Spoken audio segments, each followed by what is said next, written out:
Good evening, everyone. May I audible to you? Hello. Okay, I'm going to start the today's session. So, Mr. Khalid, can you introduce yourself before moving towards the course? Yes, I am Muhammad Khalid. I am working here in Qatar from last 14 years. I am electrical engineer serving Qatar General Electricity in the field of consultancy. All right. I'm glad to hear Mr. Muhammad Khalid.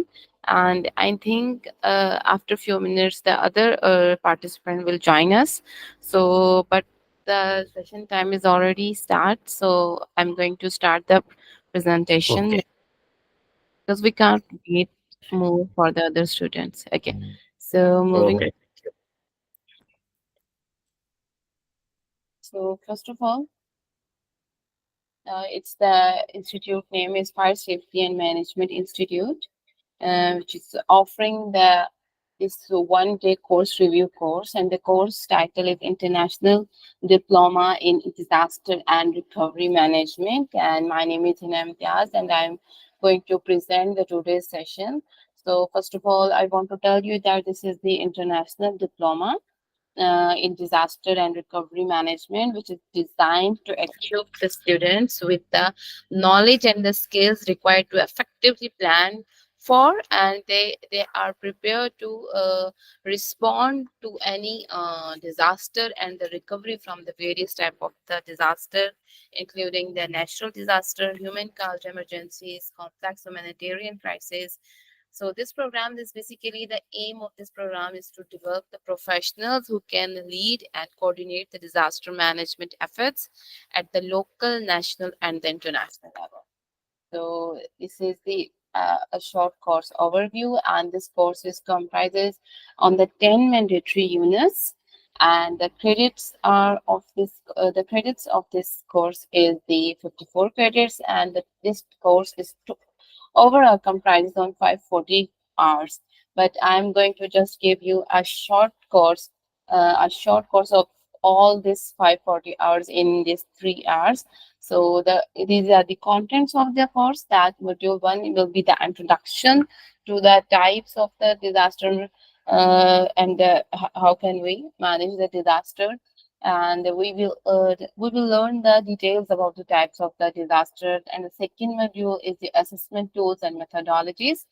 The third one are these the carbon reduction strategies and so on. So I will discuss the one by one. So first of all, the introduction to the disaster management.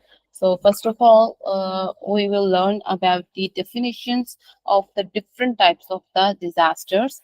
So basically, the disaster management refers to the systematic systems of using administrative decisions and the organization, operational skills, and the capacities to implement the policies and the strategies to manage the cause and impacts of the disasters.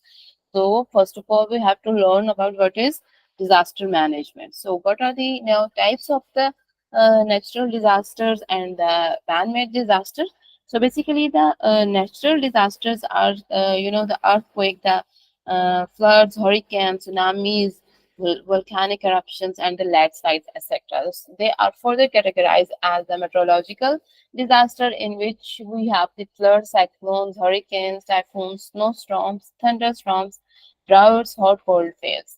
And the second one, natural disasters, are they considered as these geological disasters, in which we have the earthquakes, volcanic eruptions, landslides, tsunamis, debris, and mud flows. And the third one, which are categorized as the natural disaster, are the environmental and biological disaster, in which you can say that the global warming, which is such an environmental disaster, climate change, ozone depletion, solar flare, epidemics, and the plagues. So the epidemics and the plagues are considered as a biological disaster, while the other four are considered to be the environmental natural disasters. So when we move towards the man-made disasters, so we have three categories in it. The first one is the technological disaster, and the second one is the industrial, and the third one is the warfare disasters. So the technological disaster includes the transport accidents and the structure failures and the explosions and the fires. These are the technological disaster. And the second one is the chemical spills, radiation, poisoning, gas leakage. These are termed as the industrial and the man-made disaster. And the last one considered as the terrorism, internal conflicts, and the civil unrest. These are the man-made disaster. So this is just an overview about the types of the disasters. So you people have now the clear idea about what are the types of the natural disaster and the man-made disaster. So moving towards the next one. Okay, when we talk about the history, that disaster management basically has evolved significantly over times ago, which is shaped by the historical events.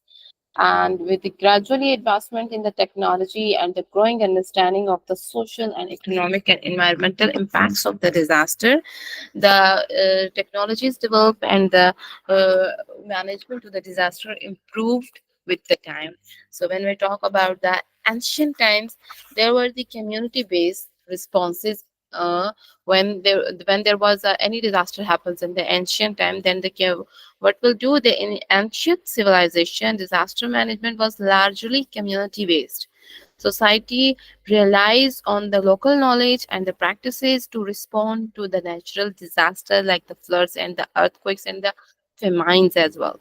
So, for example, if we take the example of the ancient Egyptian that built the granaries to store the surplus grain to mitigate the effects of the droughts and the famine. And similarly, different societies also incorporates the religious and the rituals and the cultural practices to please the gods and the spirits so that they can control the natural disasters. So these were the ancient time practices. But when the times moves on, where we have the 18th and the 19th centuries, in which there was the start of the scientific understanding, and that era was known as the Enlightenment era, that brought about a more scientific understanding of the natural phenomena, which leading to the recognition that disaster were not solely acts of the divine punishment, but this period saw the beginning of the organized effort to study and understand the disasters. So basically, the scientific understanding emerged in 18th to 19th centuries. Before that, people were just thought that these are the punishments by the gods and by the spirits as well. So when we move towards the 20th century, in the 20th century, two world wars led to the massive destruction and loss of life. You people have also idea about the world wars which happens in the 20th century. So government began to recognize the importance of the disaster, and the government began to recognize that we have to prepare about the natural disaster and leading to the establishment of the civil defense organizations. So in 20th centuries, the civil defense organization was come into being, and in which there was also the advancement in the technology. We also saw that advancements in the communication sector, transportation sector, which improved the ability to respond to the disaster. So, Mr. Khalid, can you please tell me your point of view about the world wars, that the destruction, because these are specifically man-made disasters. So, can you please give your point of view about that? Yeah, it is right. And sometime in the wars also this disaster wrongly something happened, or that is also type of the disaster is there. Yes, these are the man-made disaster, and these are very destructive. That even their effects were faced by the future generations as well. So you are totally right. So moving towards the next, the 21st centuries. In the 21st centuries, we have seen a sharp shift towards the integrated risk management. So which emphasizes the risk management approach to the disaster management that considers the social, economic, environmental, and the technological economic dimensions of the risks. So these the 21st centuries we have witnessed a sharp shift. So Mr. Vakas, can you please introduce yourself? So because we have started the session, so I will move further. Yeah, sure. My name is Muhammad Wakas, and I am currently working with IPA Group as a lead EHS. Okay. Okay, Vikas. Nice to meet you. Now I just started the session, so when the other participant come, I will give the overview, and don't worry about that. I will just give you the overview of those slides you have just skipped. So you can start with us now. So welcome, Mr. Arshad Iqbal.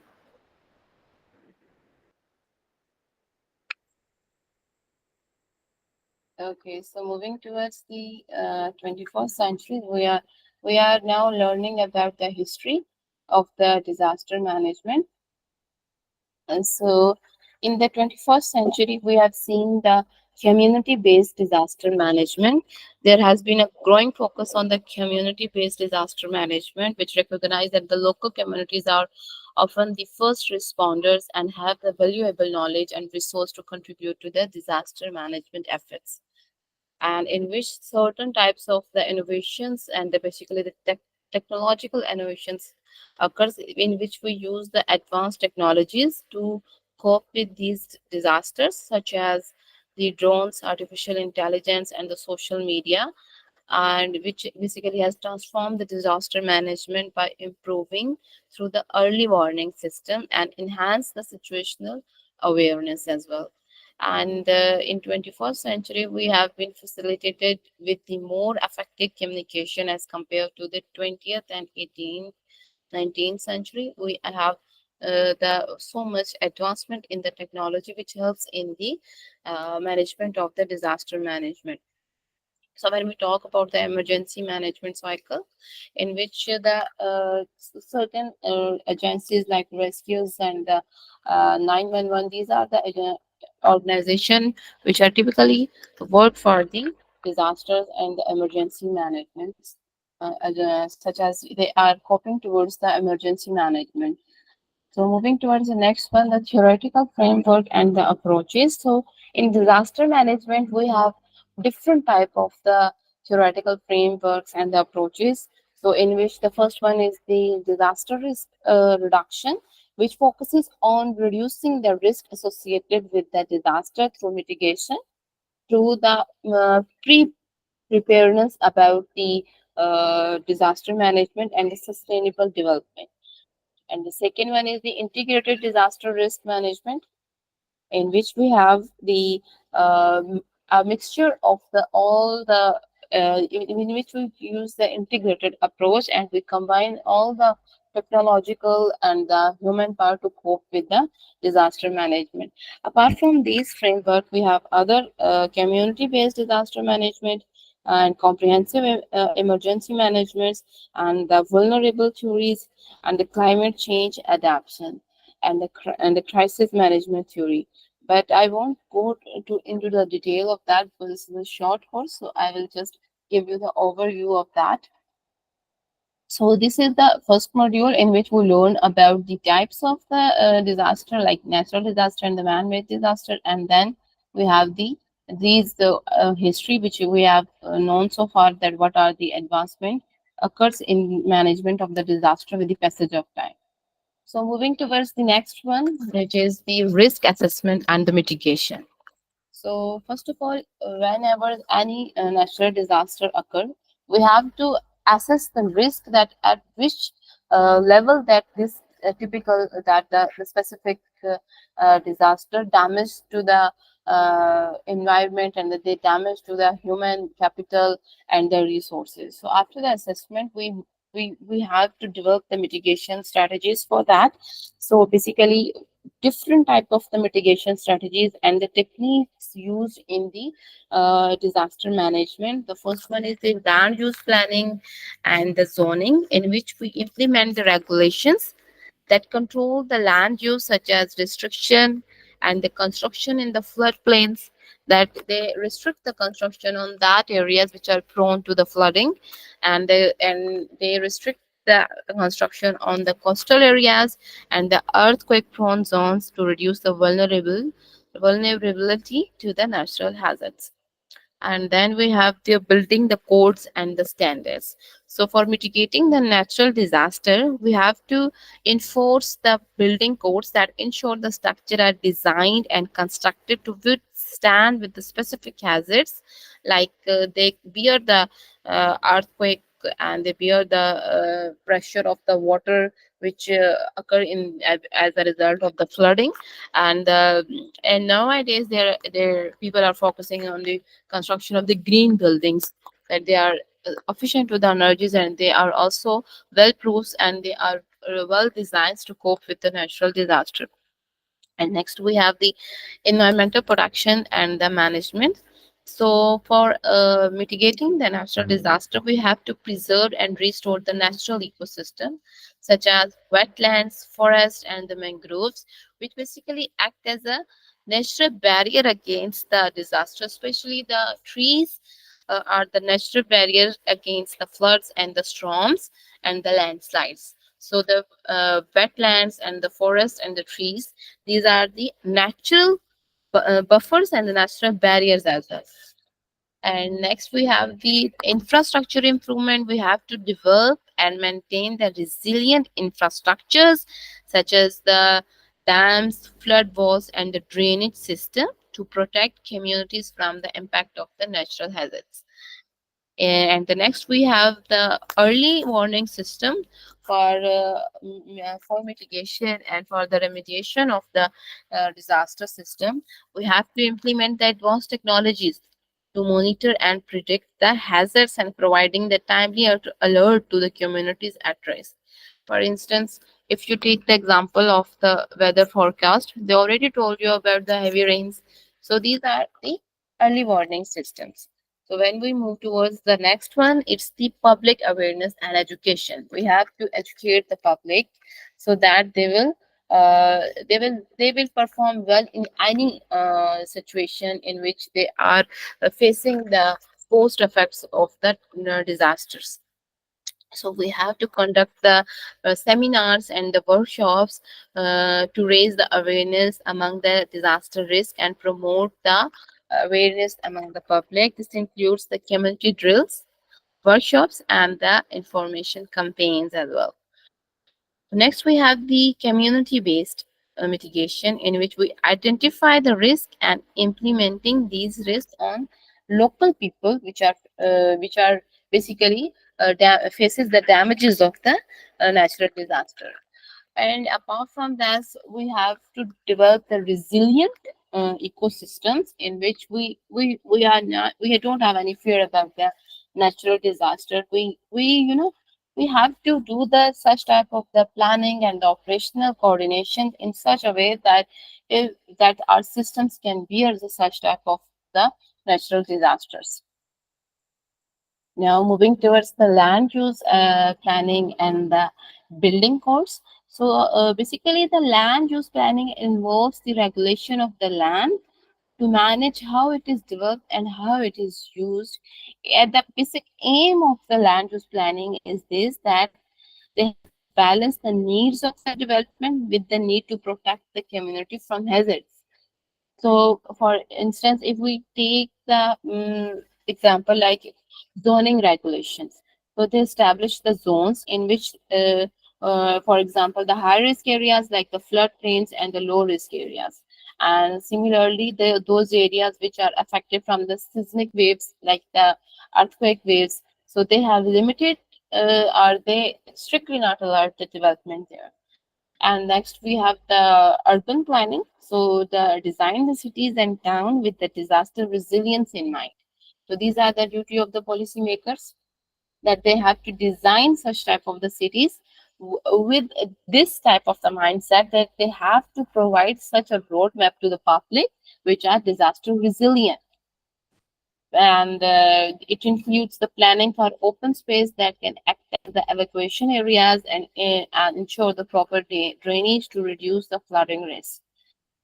And while using the these type of the land, we have to be very careful about the environmental consideration. We have to protect and restore the natural features such as wetlands, forests, and that provide the natural protection against the hazards. And when we talk about the building codes, it ensured the structural integrity, hazard specific standards, and the fire safety, because we have to incorporate the fire resistant material and the designs, including firewalls, sprinkler system, and the safe evacuation routes.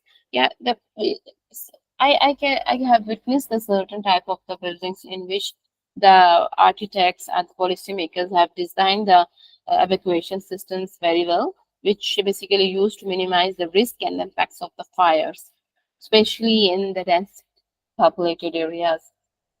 And next, we have to regulate the inspections and the enforcements. That we have to inspect and conduct the regular inspections to ensure that the building are comply with the codes.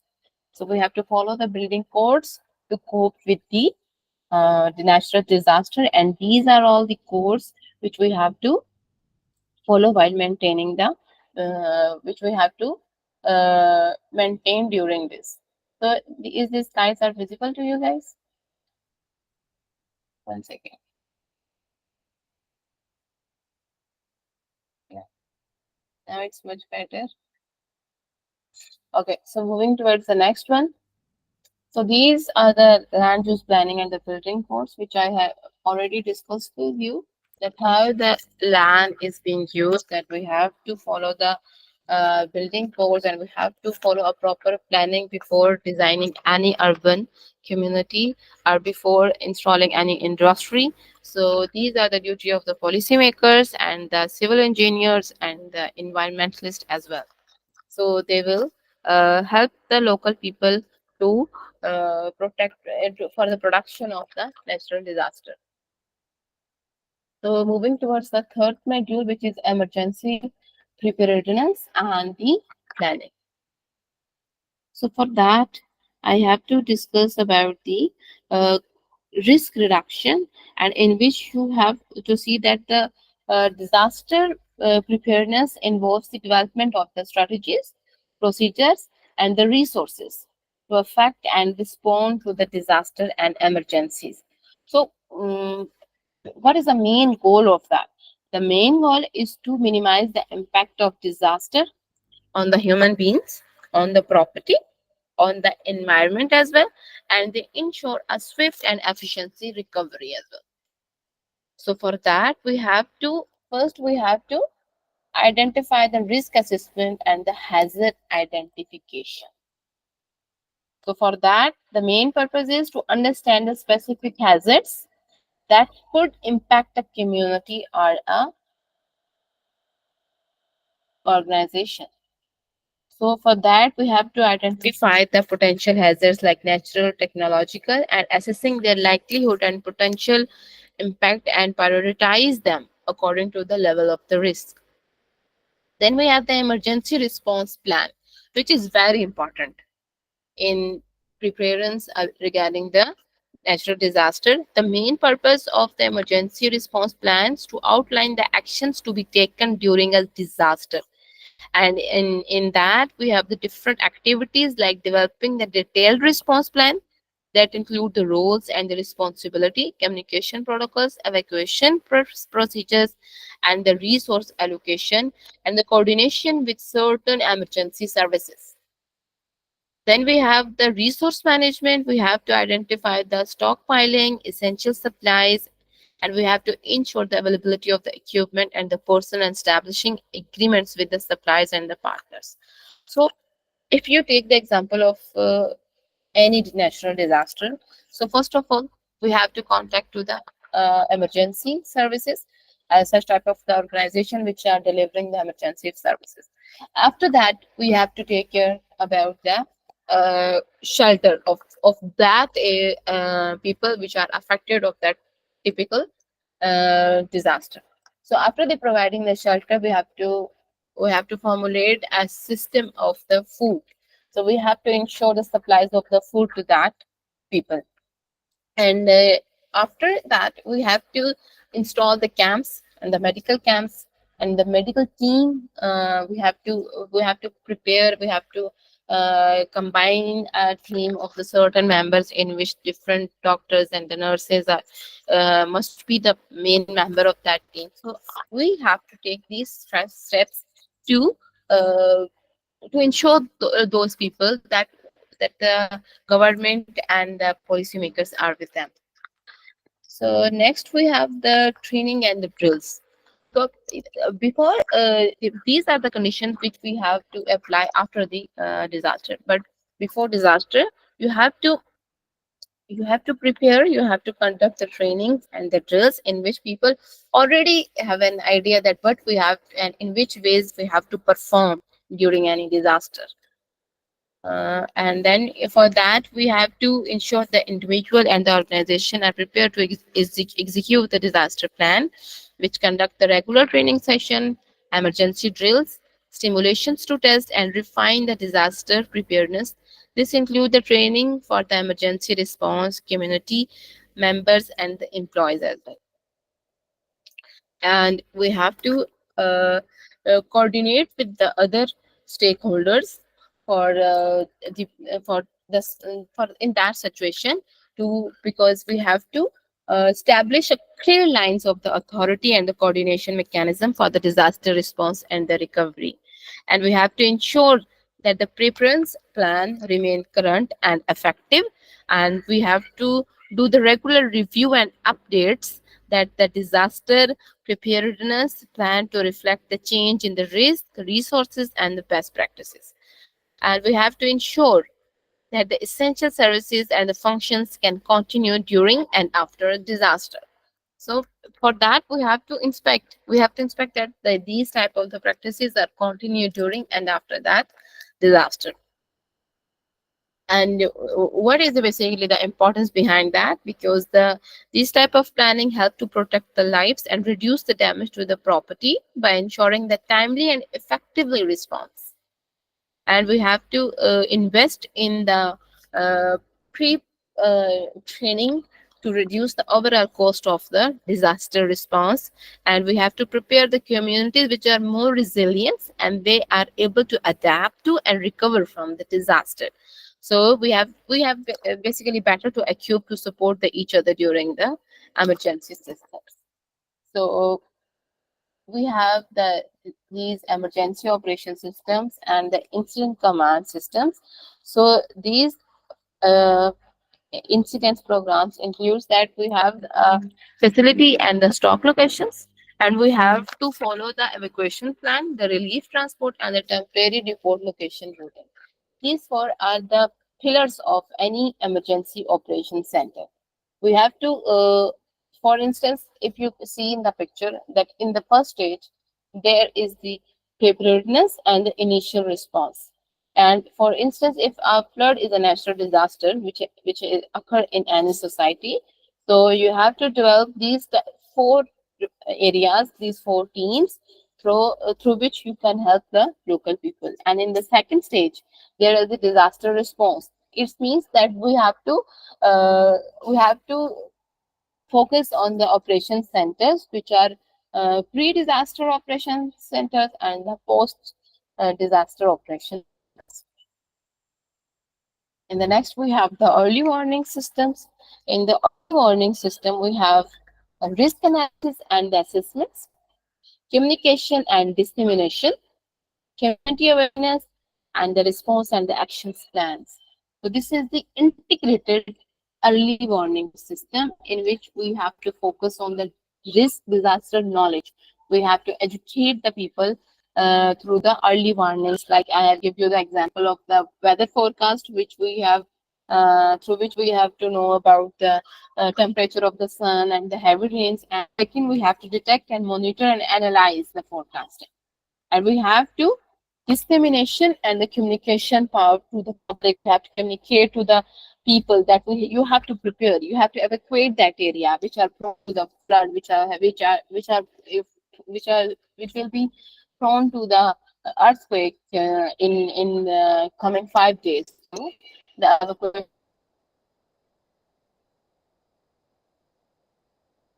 evacuation plan is the strategy to work with the disaster management. And next one is the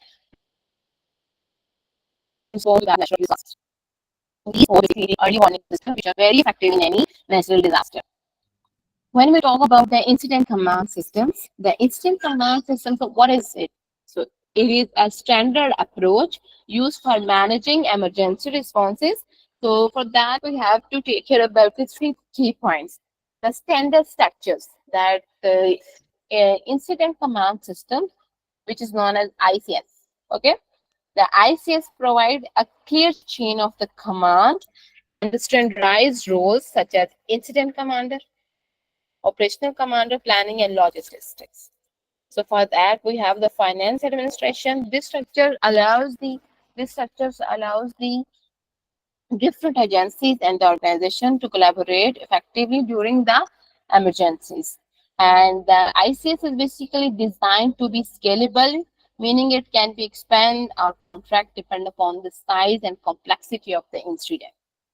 And we have the unified command, in which ICS allows for a unified command structure. When the multiple agencies are involved, they ensure that all the parties work towards a common goal, which coordinated the strategies and the resource management. This helps to avoid the confusion and the duplication of the efforts during the response, because everyone is responsible about their goal, about their duty. So everyone is responsible for their own duty.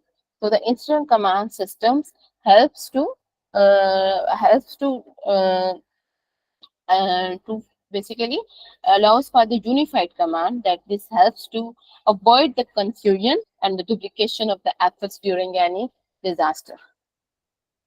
The next module, we have the disaster response and the relief operations. So in any community, when the disaster occurs, after that, we have to respond in that particular disaster, and we have to we have to start the relief operations immediately. So for that, we have the search and rescue operation, which we have to start immediately. So for search and rescue operations, these are the critical emergency response activities. So what is the basic aim of these search and rescue operations? So the basic aim that they have to work on the assisting and rescuing people in the distress. So for that, we have the search and rescue operations can be categorized into various types, including urban search and rescue, wilderness search and rescue, and the maritime or the aerial search and rescue. Like we have to cover the air, water, and uh, water, and the land. We have to develop the three search and rescue operations. So I want to ask from you people. Okay, so we have the more people. So I want to take the introduction about each and everyone which we have joined so far. Yes, apart from Mr. Khalid and Mr. Vakas, can you please people introduce yourself? Assalamu alaikum. Myself Ishfaq Yaman, HSC engineer, working in Abu Dhabi with the ADNOC City Gas. Walaikum Islam. Welcome, Mr. Ishfaq. And the next we have Muhammad Ali and Zahid Beg. Can you please introduce yourself? Yes, Assalamualaikum. Ali, go ahead, please, Ali. This is Muhammad Ali Raza from Pakistan, working as a senior HSC engineer in textile industry based in Sialkot. Okay, nice to meet you.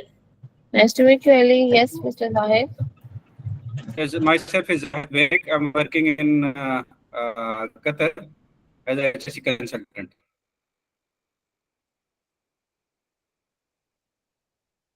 Okay, great. Nice to meet you.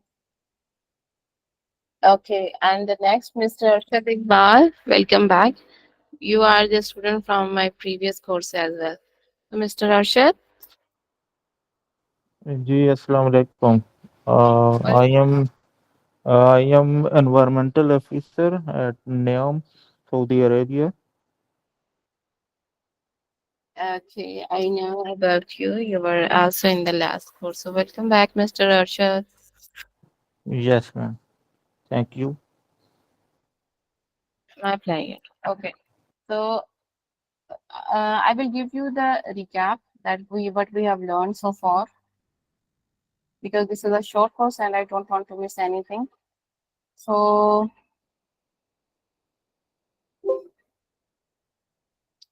this is the International Diploma in Disaster and Recovery Management, and which is offered by the Fire Safety Management Institute. And this is the main purpose of this course. That this course is designed to equip the students with the knowledge and the skills required to What effectively about plan for your and introduction, respond please? to. What about your introduction, please? Yeah, my name is Hina Imtiaz, and I did my MS from Qaid University, and I did my MS in environmental science, and after that I worked in National Agricultural Research System, National Agricultural Research Organization in Pakistan, which is situated at the Park Road for the 3 years as the research associate. So after that, now I am enrolled in a PhD as a full-time student in Ireland in TUS University Lambrick, and I'm doing a PhD in environmental sciences, and I am a trainer and assessor in this organization from the past 6 months. So I have my 5 research paper, and I'm a gold medalist from the Qaid University as well. And I have wrote the chapters and the research paper. You can visit my ID on the research gate as well. And I have my research paper in platinum category journal, and their impact factors are 8.8, 8.4, 4.8, and these are all the Q1, the topmost journals. So I'm here to give you a short review of this course, which is comprises on the 10 module. So for that, I am going to tell you the aim of that course. Okay. So Mr. Zahid, am I clear to you? Yeah, sure. Go ahead, please. Yes. So the basic aim of this course, that this course is designed to equip the students with the knowledge and the skills required to effectively for and respond to and recover from the various type of the disasters. And this course is basically aimed to develop the professionals like you people which are working on the professional platforms, that they can lead and coordinate the disaster management efforts at the local, national, and international levels. And for that, I'm going to give you the overview that it has 10 mandatory units, and it will take almost 2 to 3 months to cover this course. And but I will give you the overview of these modules in these 3 hours. Okay, so the first module is basically the introduction, in which we have the natural disaster and the man-made disaster. So I have already told the students that the natural disaster are categorized as meteorological, geological, environmental, and biological disaster. And for the man-made disaster, we have technological, industrial, and the warfare disaster. So we have the floods, cyclones, hurricanes, typhoons, snowstorms, thunderstorms, and the hot cold Can we move waves. on, please? Slide number 4. Slide number 4. Yeah, please, but I have to give overview for the other students. So I'm I moving just towards want to it. look Please. at it, the module actually. Slide number 4. Okay, but wait, please. I have to give the overview to the other students. So, Mr. Zaid, wait. So for that, we have the technological disaster, industrial disaster, and the warfares. So as you can see, that the flood, cyclone, hurricanes, and the typhoons are considered a meteorological disaster. And the earthquakes, volcanic eruptions, landslides, tsunamis, debris, these are categorized as geological disaster. And the global warming, climate change, and the ozone depletion, and the solar flare, these are the environmental, while the epidemics and the plagues are the biological natural disaster. Then we have the transport, accidents, structures, failures, and explosions. These are the technological disaster, and the spillage of the chemical, radiation, poisoning, gas leakage. These are the industrial disaster. And then we have the war, terrorism, internal conflicts, and the civil unrest. These are the warfare disaster. So these are the historical view of the disaster management, that in the ancient times, people were thought that these natural disasters are the result of their sins. These are the punishment by the gods. But after that, the 18th and 20th century, where gradually with the passage of time, people start understanding the scientific knowledge, and there is the advancement in the technology. So these techniques and the certain advanced technologies are used to manage the disaster. These are the frameworks and the certain approaches which we have worked theoretically to cope with any natural disaster. So next, we have the second module, in which we have to assess the level of the risk, and we have to develop a mitigation plans, in which we have to prepare community, public. We have to prepare ourselves for the long-term vulnerability reduction, operational coordination, planning, threats, and the hazards. We have to develop the resilience environment which can withstand with the disasters. Now we have the land use planning and building codes. For that, we have to construct the building in such a way that they can withstand with the floods and the earthquakes. And we have to restrict the development of the urban areas on the flood prone areas, on the earthquake areas, so that we have to reduce the greenhouse gas emissions, and the policymakers should have to work for the land use planning. So again, this slide is also explaining the same things about the land use planning, that we have to be careful about the development. And the third module is we have to pre-disaster preparedness, and what should be the planning before any disaster. So we have to develop the, we have to train the public, we have to train our team, we have to devise the evacuation systems for before any disaster. And after the disaster, we have to develop the certain teams like medical teams, and the medical teams, and the shelter teams, and the food security for those people which are affected from any natural disaster.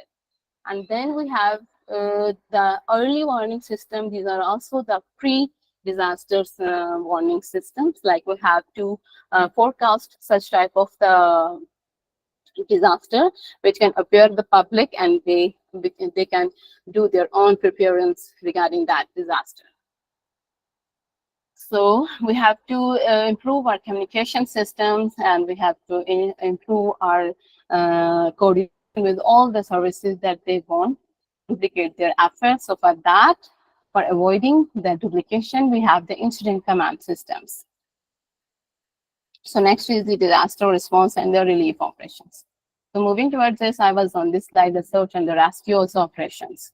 So for research and the rescues operations, we have to develop the three teams which search in land, air, and the water, so that we can recover the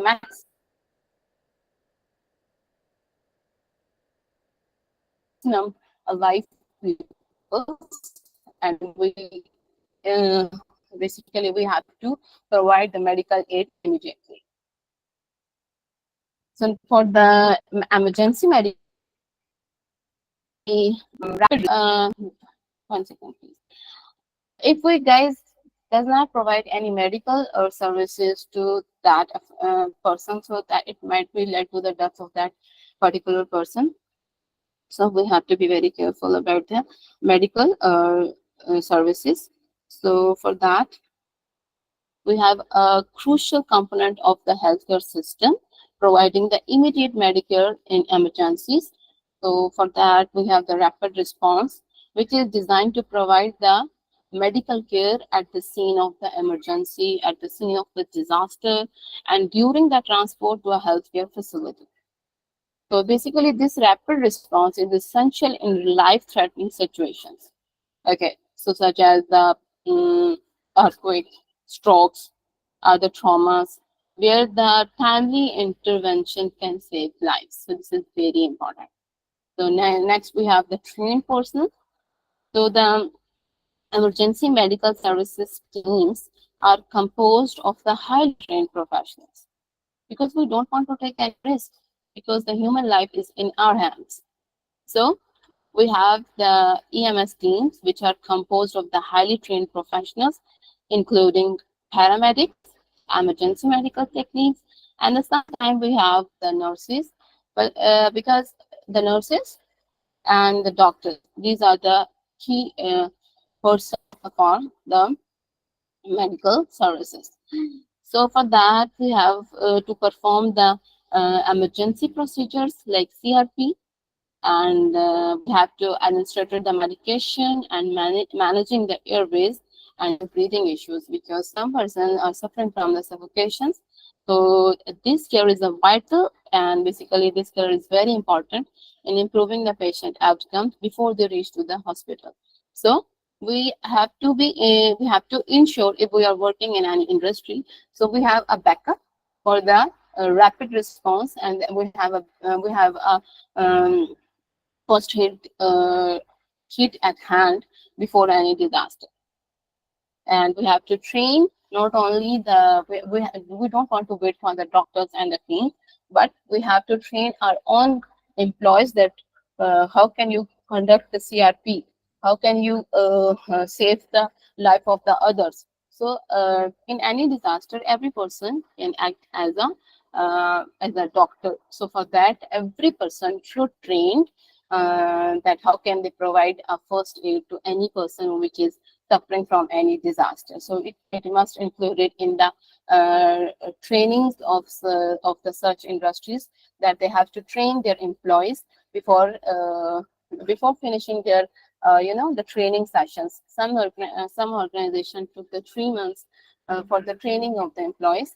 So in which they train the people that how can you perform in any situation in which the fire outbreak in any organizations.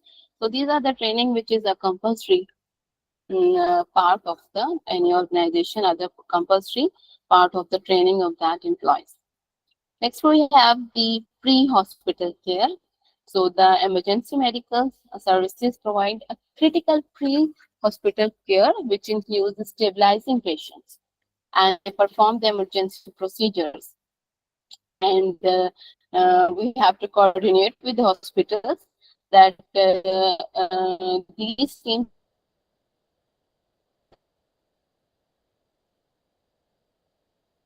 continuity of the care.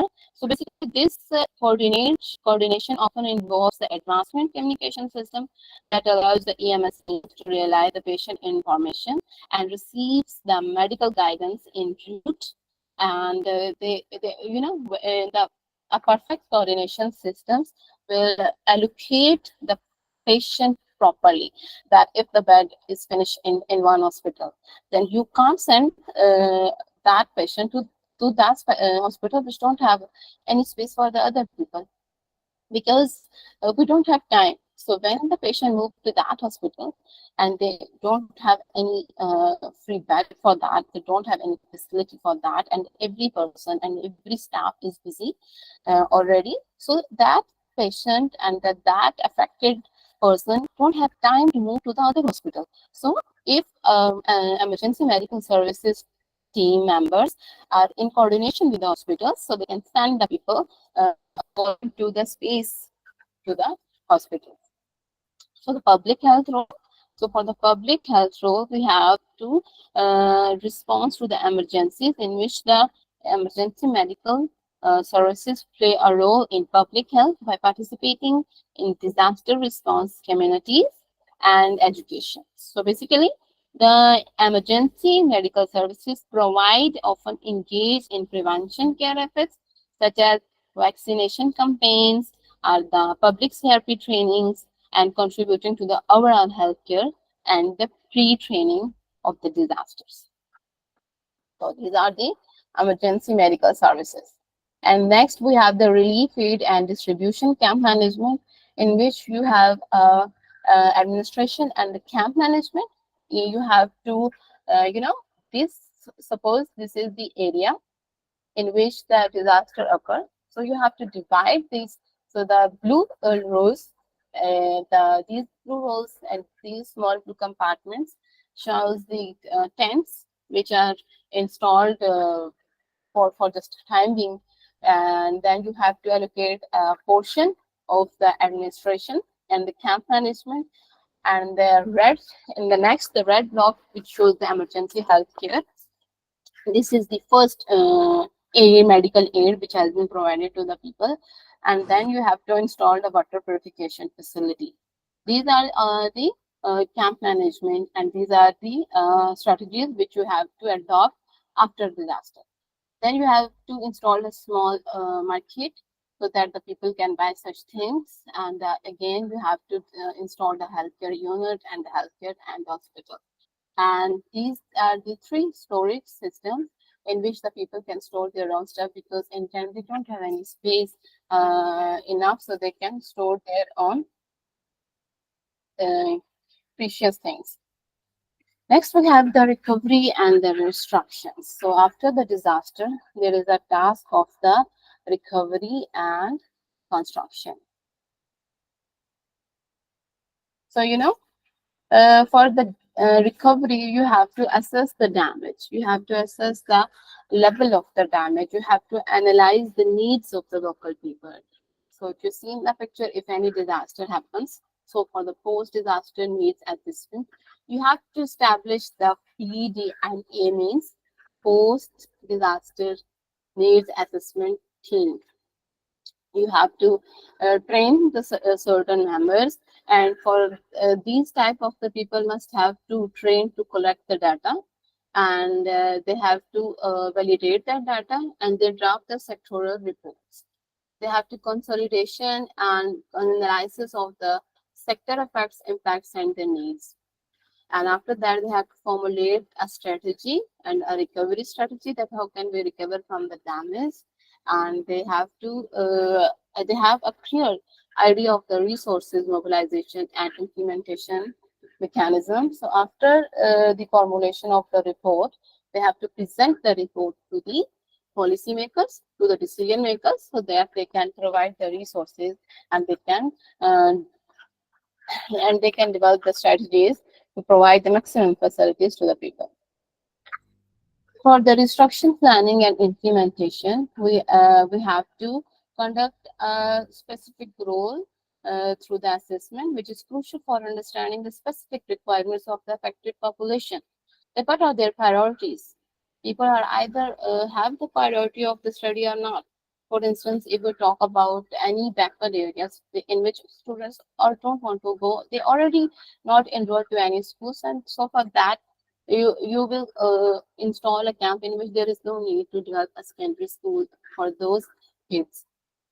So you have to care about the people priorities. You have to be you have to learn about the cultural and the religious priorities of the people. And then we have the community involvement. So you have to involve the community, that because in any natural disaster, the local people helps you as much as compared to the other peoples, and you have to develop a sustainable building practices. You have to present certain strategies in which you have to uh, build such type of the building which are sustainable, that which are not only facilitating the current people, but they have to facilitate the next generation. You have to do the planning and with the integration formula, that you have to involve all the stakeholders, the local people and the environmentalists, the civil engineers, and the the human which are providing you the capital, like the government body, any government body, or any person from the finance sectors. And after that, the last step is that you have to inspect it, you have to monitor the activities, you have to evaluate it on the regular intervals. For the rehabilitation and the livelihood restoration. So basically, for the rehabilitation, you have to conduct evaluation to assess the effectiveness of the reconstruction efforts and gather the feedback from the community. For this, you have to use the information to make necessary adjustments and improvements, and ensuring that the reconstruction processes remains response to change their needs and the conditions. And for the immediate livelihood support, you have to give the direct financial assistance to the affected individuals so that the families can recover the immediate needs such as food, shelter, and the healthcare. So I have also witnessed different governments gives the financial allowances to the people which are suffering from any kind of the natural or the man-made disaster. So for that, the distribution of the essential goods and the services such as clothing, cooking utensils, and the hygienic products. So this is basically a form of support, which is basically the urgent needs and provide the relief until the longer term solutions are implemented. So we have to give them an immediate livelihood support, like in the form of money, in the form of the shelter, food, and the clothes.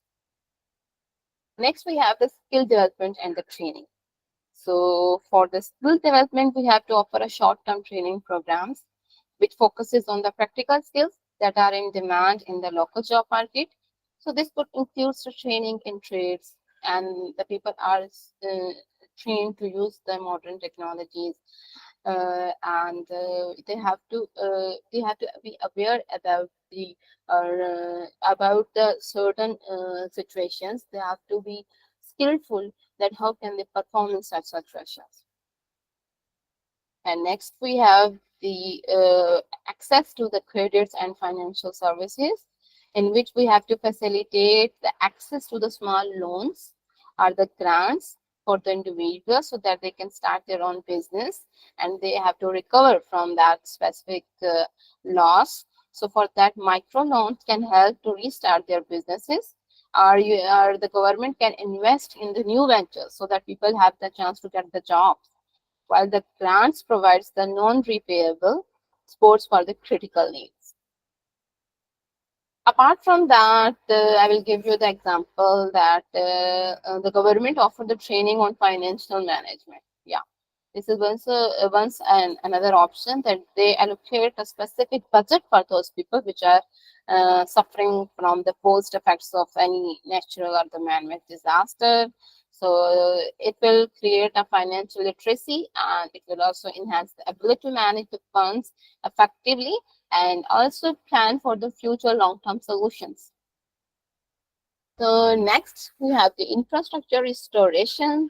So the infrastructure restoration, we have to prioritize the restoration of the key infrastructures such as roads, water supply systems, sanitation facilities, and the electricity network, which is very important because whenever any disaster happens, so the electricity cut-off supply is very important because the people will face more damage by the outbreak of the fire due to the continuity of the supply of the electricity.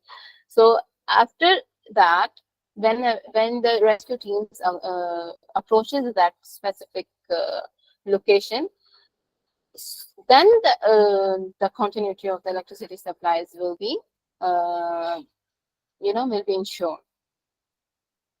So for the infrastructure restoration, you have to rebuild the infrastructure, which is a crucial step for supporting the economic activities and improving the lifestyle and the conditions of the people.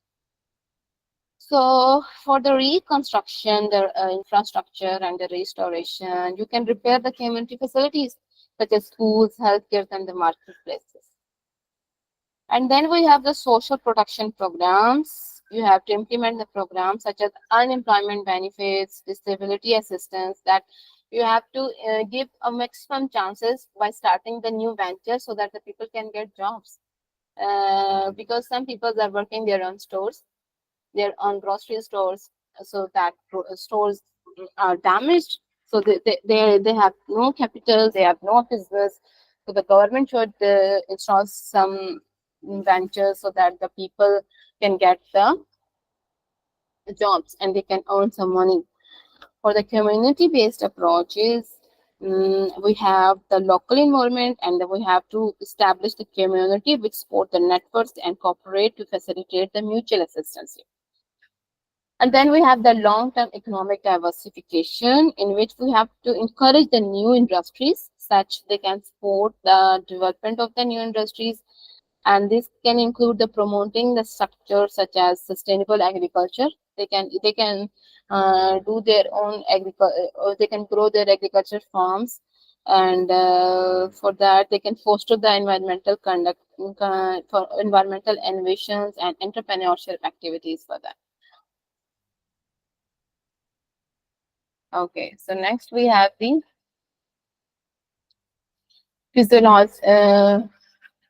social support and the community resilience. So for the social support and the community resilience, we have the levers of the community resilience. So for that, number first is the wellness.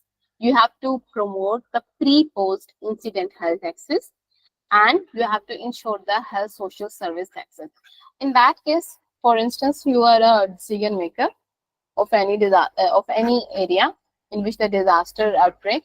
So for that, you have to first think about the wellness, that you have to promote the post-incident health access, and you have to ensure the health social service access.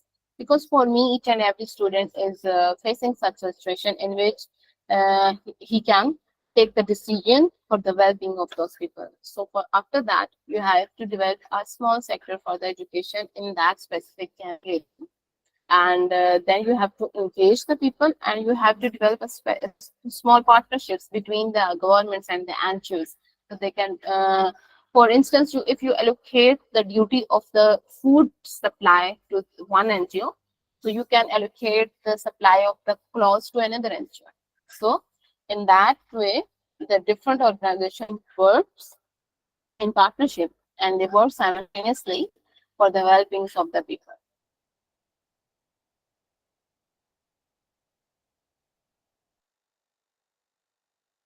Of the people, and you can reduce the risk of to their health and to their psychology as well, because the people are suffering from such type of disaster, have the traumas that they cannot move in their life. So their psychological health has been affected to such type of the disaster. So we have to develop the sessions from the psychiatrist to those people so that they can continue their normal life. And you have to develop a strong communication among the people and among the decision makers, and you can act as a bridge between the people and the top management. Next, we have the sustainable development and the disaster risk reduction. For the sustainable development, we have the when we talk about the sustainability, you have to talk about the future generations. You have to be careful about the environment, economic, and the energy and the economic as well. So you have to be very careful about the money, which is economic, environment, and the future generations. So basically, the disaster risk reduction and the climate change adaptation are both in synergistics.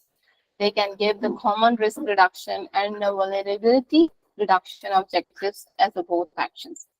So for that, the climate risk assessment you can conduct and you can identify and evaluate the climate-related risks, such as increase the frequency of the extreme weather events, such as rising the sea level and changing the precipitation patterns.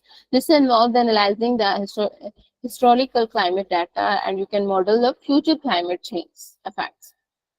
And you can predict the earthquakes, you can predict the floods. So the climate change is closely associated with the disaster risk. In the climate change pattern, you can predict or you can forecast any disaster.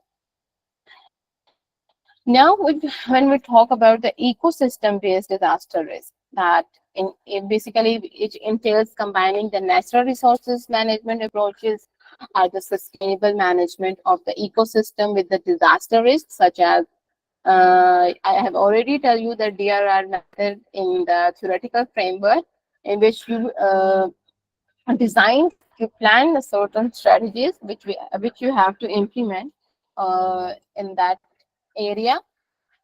So for the ecosystem management, you have to develop a resilient ecosystem support for the livelihood and the human security, and you have to identify the certain type of the ecosystem which are vulnerable. So you have to restore these type of ecosystem to retain the natural beauty, and you have to reduce the poverty and increase the human well-beings. You can identify and reduce the economic and physical and social vulnerability.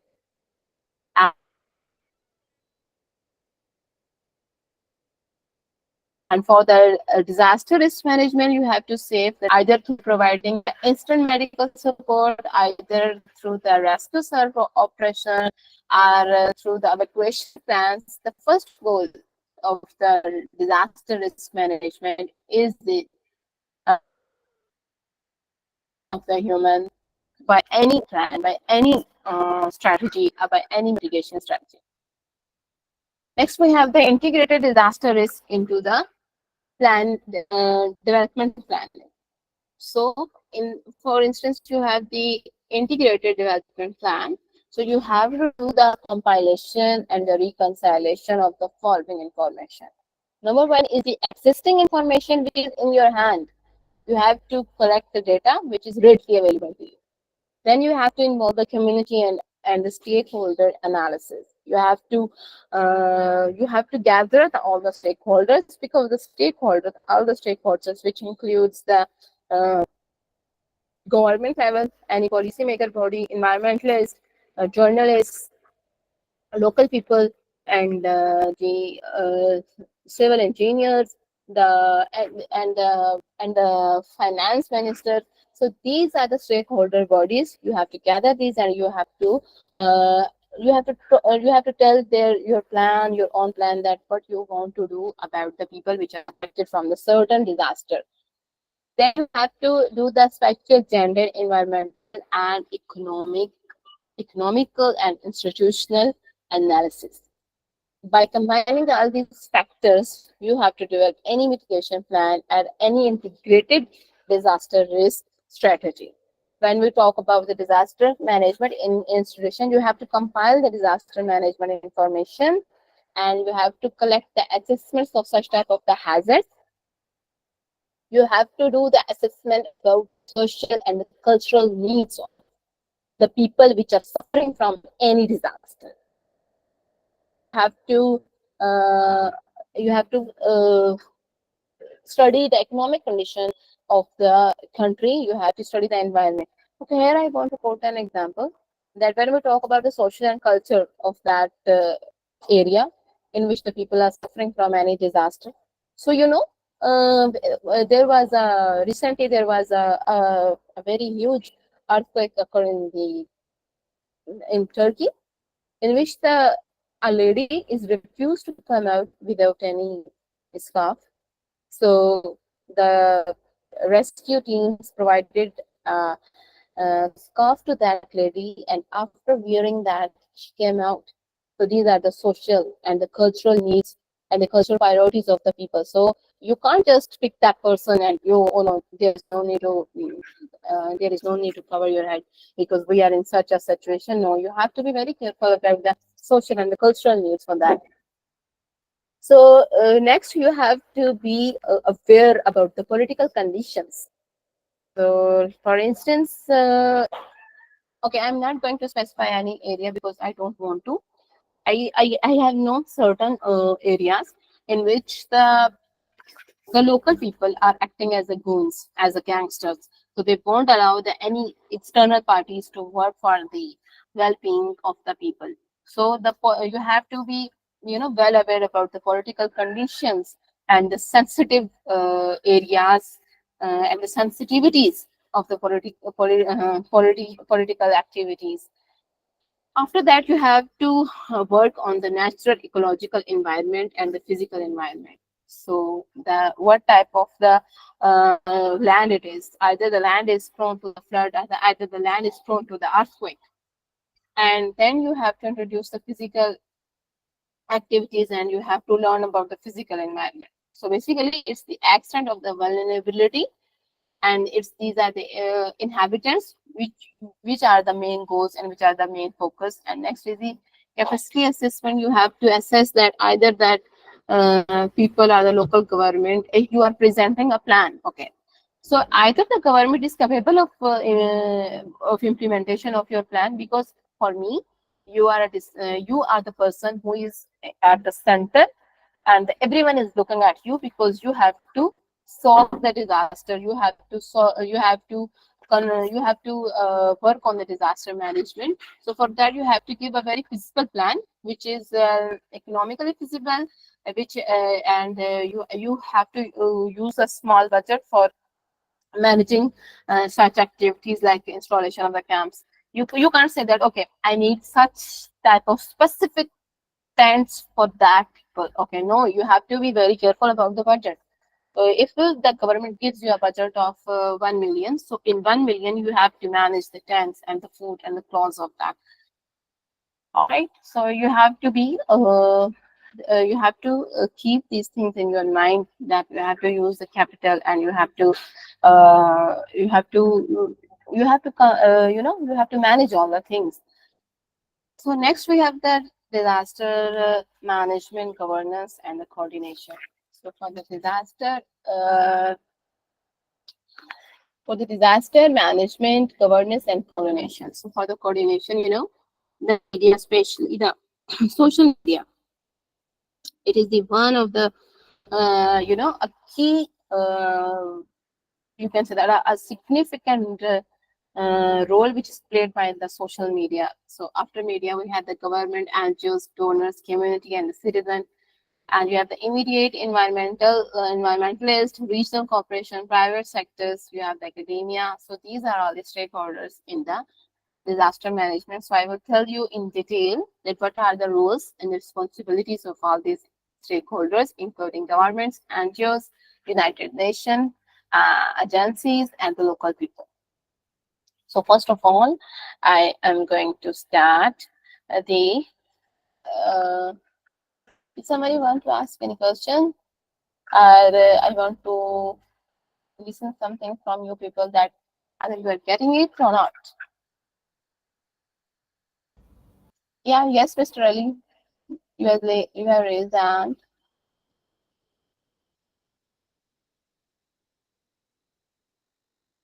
Yes, Muhammad Ali,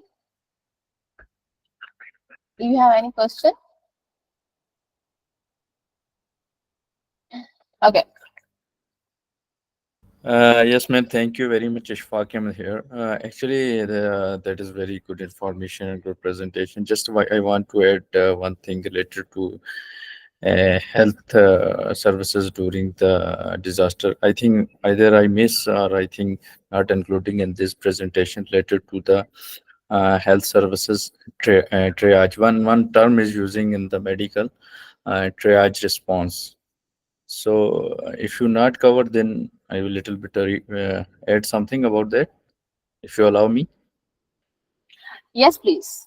Triage, actually, the triage is the one of the quick, you can say, like assessment of the for the affected persons. Like maybe some person they need some urgent, the priority of the that injuries. Somebody need immediate response, and the what the health services are doing, they are categorize the injured persons like immediate, urgent, and delay and disease. Under the immediate, they are providing, they are doing giving the red code, that is presenting that they need the immediate attention. That is the purpose of the triage. And similarly for the different category, like a delay is a yellow, that is a serious injury that can be paid some short period of the time, and that is also the priority.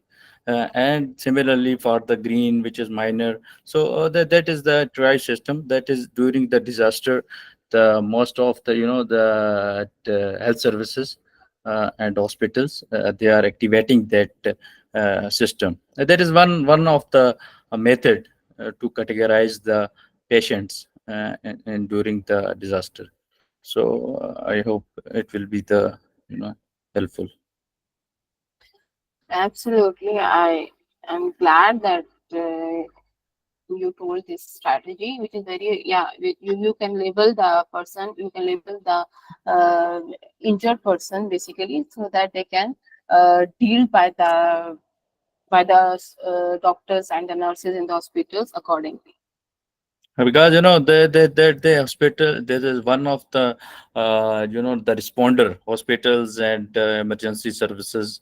They are playing a very important role during the disaster in term of Yeah. response. They are one of the stakeholder, you can say. So thank you. Yeah. Thank you, and I'm glad that you come forward and you share your opinion. So, anyone else that you want to add something, please. Yes, Mr. Arshad, if you want to say anything, please come forward. Or any other person, you are most welcome. Okay.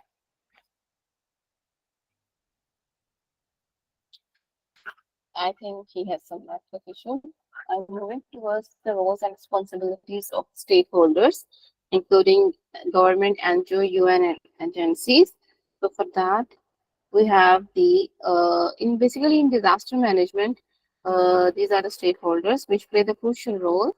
Okay, when we take the example of the government, the policy and the legislation, it's the government which and they develop and implement such type of the policies, laws and regulation which is related to the disaster management, response and the recovery. And this includes the establishing frameworks for emergency management and integrating the disaster risk reduction into the national and the local planning. And they can allocate any leader from their own side, so they can coordinate with the government and the people, and which provide overall the leadership and the coordination plan during the disaster response and the recovery efforts. So the government are responsible for mobilizing the resources, and they are directing the response operations and ensuring the collaboration among the different agencies and all the stakeholders. And then we have the emergency services and the infrastructure, which has been provided by the government, which basically operate and maintain the emergency services, such as fire departments, police, and the medical services. And this is the duty of the government, which manage the critical infrastructure, and it is essential for the effective recovery from the disaster. And it is one of the strategy that you can recover from the disaster. And then we talk about the NGOs that they can deliver the essential services and the support to the affected population, and they can give you the food distribution, they can provide the medical care, shelter, and the psychological support as well. And the NGOs often operate on the ground to address the immediate needs and provide the relief where the government resources may be limited. And they can the NGOs basically provide the training and the capacity building activities. They provide a platform in which the community can perform such type of activities, so that they can support each other, and they focus on the positive points in that situation, and they can advocate such policies and practices that can enhance the disaster pre-training, that can enhance the resilience of the post-training programs.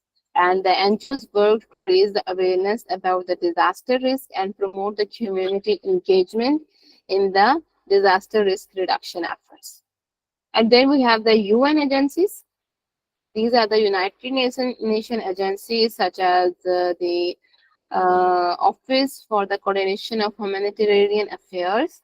It is basically one of the institutes which play a key role in coordinating the efforts among the international actors and ensure a unified response. And we have the UN agencies which provide the international coordination that they can talk to the developed countries that either you are providing some aid to that particular people or that particular country which is suffering from any disaster. So these are the duty of the UN agencies, that they can gather some funds from the developed countries, and they can mobilize and allocate this funding and the resources for the as a disaster response and as a recovery efforts. And these agencies basically provide financial support and address the urgent need and support to the humanitarian responses. And similarly, media can play a role in providing the information, and so that the rescue teams can approach to that particular area. And then we talk about the donors. These donors are not only work at the national level, international level, but also the nationally. Some people, like some industrialists, they come forward and they contribute and they act as a donors. And then we have the local corporation. We have to ensure the regional corporation so that each and every person can play their own role for the well-being of the affected people. And local governments can basically mobilize the local resources and provide the immediate relief and coordination with the local agencies. And then we have the public safety. We have to ensure the safety of the residents through the evacuation plans, emergency services, and infrastructure maintenance. And the communication plan, which is the duty of the journalists and the media, that they can disseminate the information to the public and coordinate with the higher level of the governments. And then the national government can provide the such policies and the funding for the well-being of the people. Now moving towards the coordination mechanism and the clusters approach. So this is basically are essential in any disaster management to ensure the efficient and the effective response and the recovery efforts. So when we talk about the national coordination mechanism, we have to establish a central body which is responsible for coordinating the disaster management efforts at the national level. So what is the role of this agency? Basically, this agency typically oversees the development and implementation of the natural disaster policies. And then we have the emergency operation centers. We have to set up these centers at national and regional level, and we have to ensure the resource allocation and the coordination among the stakeholders. And basically, the cluster approach focuses on the implementation, in which they organize and response, and they organize such, and they can encourage the people to do the efforts into the sector-specific groups, like food sector, health sector, and the shelter. So basically, the cluster means group. So in the cluster approach, you have to allocate some groups and allocate their duties.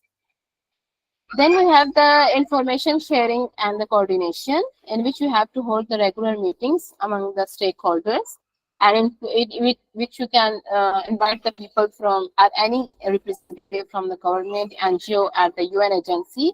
And basically, this meeting ensures that all the parties are aligned and can address the gaps or the overlaps in the response efforts. And you have to develop the integrated information management systems, which can develop and use the information management systems to collect, analyze, and share the data. You have to develop the local and international partnerships. You have to involve the community. And last is you have to invent a plan for the evaluation. Next thing is the civil and the military coordination. So that basically the civil military coordination is a crucial in any disaster management, as it ensure the effective collaboration between the civilian authority and the military forces. And basically, it established a clear role and the responsibility for the military. And the military can provide the logistical support, engineering capabilities, and the security, while the civilian agencies handle the needs, coordination, and recovery plans. And it offers the integrated planning as well. It can develop the integrated disaster response plans that include both civilian and the military component. This involves the joint planning sessions and the sharing of the operational guidelines and ensure that the both parties understand their own role in a context that they can overall response well. Apart from that, this set up the joint coordination mechanism to facilitate the collaboration between the civilian and the military authority so that they can help to streamline the operations, to manage the resource allocation and resolve the conflicts among any groups, among any political parties. And they can implement and repose the this information flow between the civilian authority and the military units, and it established and secured the channels for the real-time updates, coordinating logistics and sharing the such type of situational reports with the military person and with the local people. And they can utilize the military abilities for handling the situations and for providing the logistical support, and they can provide the expertise and equipments that may be unavailable to the civilians. So they provide their own equipments, their own instruments for in evacuation plan or in any activity in which the civilian needs such type of specific instruments or such type of equipments. Like for if you take the example of recovery of the flood, so the military can offer their own helicopters for rescuing the people from the floods or from such type of areas in which the civilian people does not have any helicopter, because they can't have access to the helicopter. So the military come into action and they work for that. So here the One seven more module. example we can add. Sorry for interrupting. One more example we Yes, can please. add here, that was a civil military relationship that is related to the 2005 earthquake in Pakistan. You remember? After that, there is a one. They have established National Disaster Management Authority, NDMA, in 2006, and that disaster management is the coordination was with coordination with that civil and also the military, and military also response in 2005. But during the disaster of 2005 earthquake, I believe till that day Pakistan don't have any the national disaster management program or the any department like the NDMA. And after that they establish, that is one of the great example we have. And now I think the same the authority, they are handling all the disasters in Pakistan. So that is one of the example we can say, and they are responding with the coordination of the military. Yes, Mr. Ishfaq. It's glad to hear that you are giving your own feedback, and I am really appreciate those students which add their own knowledge, and it's a great approach that you can give your own opinion in such platform. Yeah, you are absolutely right.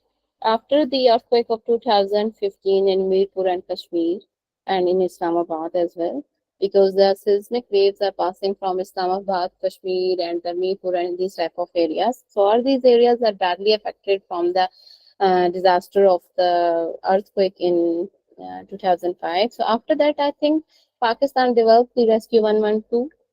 I guess so, and they developed the team dolphin teams as well, and dolphin teams and the Rescue 112. These are the two are in my mind right now, and the Rangers. I guess it was Yeah, they are all the stakeholders, but the problem is that the financial issues and the equipment, the resources, which is very very important. But we are, I feel that we are still the lagging behind as compared to other world. So in term of the response in emergency and disaster, due to the lack of resources and financial and the latest equipments, uh, that is one of the issue. Hopefully, that will be it. Of our best, inshallah. Yeah, you are absolutely right because that depend upon the political instability, which is, a main factor. Because we are lagging behind the world. This is the political instability, and the people are not honest to their own country. So this is because uh, if I take if I took my own example, I also don't want to live in Pakistan because people are not honest, including me. So this is one of the factors that people are don't want to stay here because Pakistan is still in category of the underdeveloping countries. So apart from Mr. Ishfaq, if you want to add any other point, Mr. Ishfaq, please come forward and give your own opinion regarding the experience of the earthquake of 2005 in Pakistan. Yeah, in fact, I was there in Pakistan 2005, and actually, I feel that earthquake personally, Okay. but Alhamdulillah, we were safe. My family were safe, but I have seen lot of the casualties, and also there is a all the city was destroyed, especially the area of Azad Kashmir and also the Balakot area. But the response was from the military side and also some international response involved. So that's why it was recovered quickly. We can say not 100%, but still there is a master plans are that available they built, and but unfortunately again due to the financial issues still not yet implemented. But if we are talking about to the subject with respect to the response, that we need to improve more. I think that area we are still lacking in terms of equipments and also the resources. Yeah, in terms of the planning as well, because every year we have the monsoon rains and we don't Yeah, have any yeah, yeah. plan about how can we cover with the floods and how can we cope with such type of the natural disaster which we are facing every year. And any other person? Yes, Mr. Muhammad Khalid, if you want to add anything uh, before moving towards the next module, I want to know your own feedback. Yes, it is okay. Thank you very much. You can proceed to further, please. Okay, so I want to take a 5-minute break here. Uh, so after that, I will continue. We have left the 3 modules, the module 8, 9, and 10, and after that, I will end the session. So here is the 5-minute break to everyone. Thank you. Okay, thank you.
Okay, students, moving towards the legal, ethical, and the cultural considerations.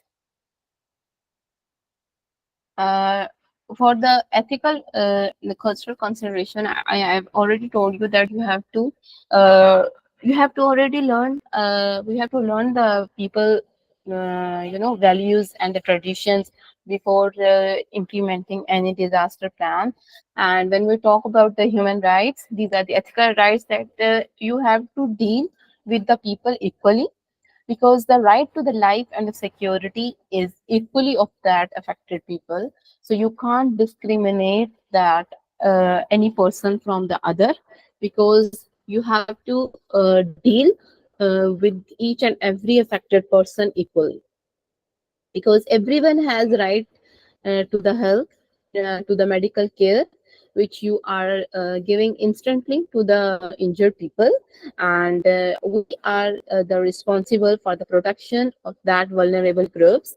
And you can consider the vulnerable groups including the children. These are one of the major vulnerable group, because they don't have any immunity as compared to the adults and such type of the women especially. Second vulnerable group is the group of the women, and then we have the group of the old age people, and last we have the group of the adult groups. So according to the vulnerability, you have to categorize the people in certain grouping. And the right to the adequate housing and the shelter is acquired to each and every person. They have the right that they can get the adequate housing from the government, and you can give the access to the information like what are the possible plans for their own well-beings, for the restoration plans. If any person from that group came towards you and he asked about the what are your plans about the restoration, and what is your plan about our well-beings, and what is your plan about the certain situation, that how can you help us. So he has right to access the information, and you can pick certain skillful person for the participation in the management, or the for instance, for example, if you pick certain groups of the age like from 20 or from 18 to 30. So if you pick some men from 18 to 30,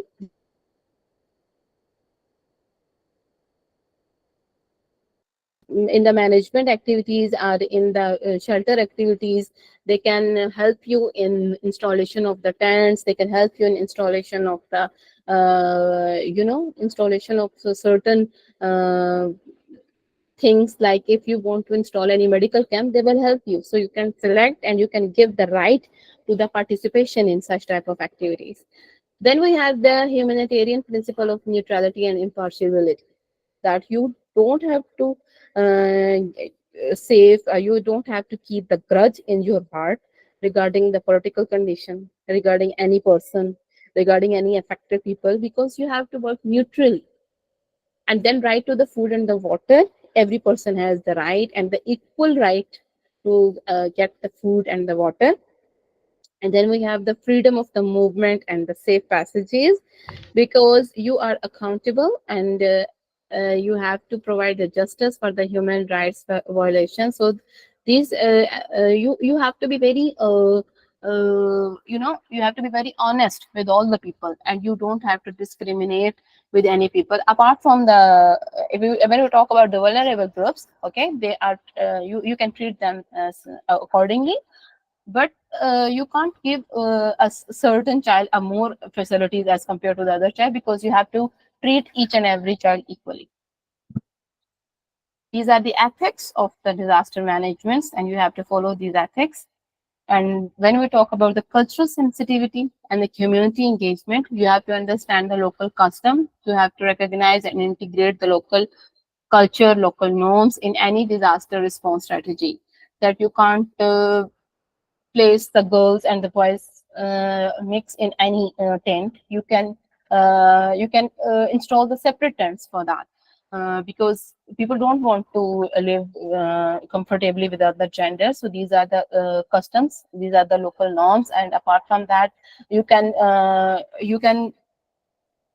develop any other segregations for in order to follow the local customs.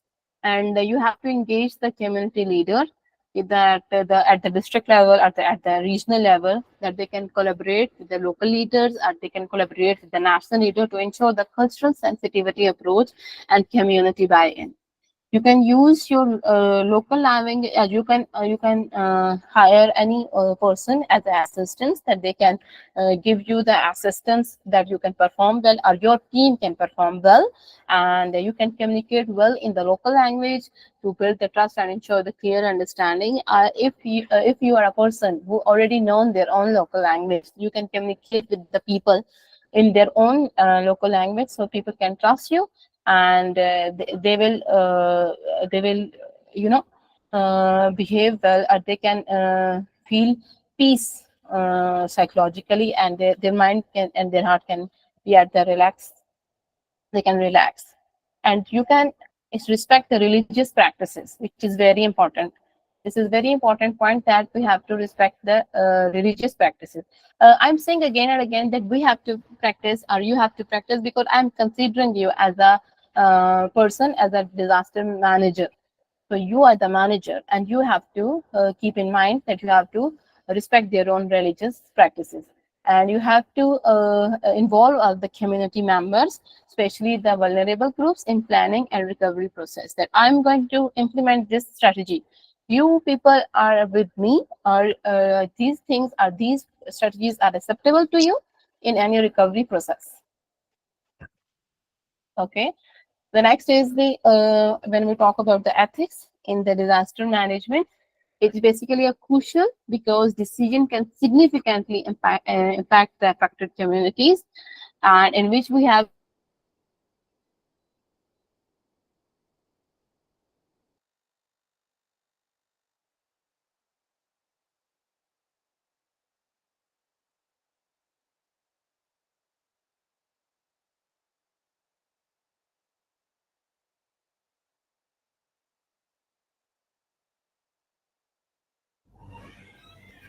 No voice, ma'am. I think we lost your voice.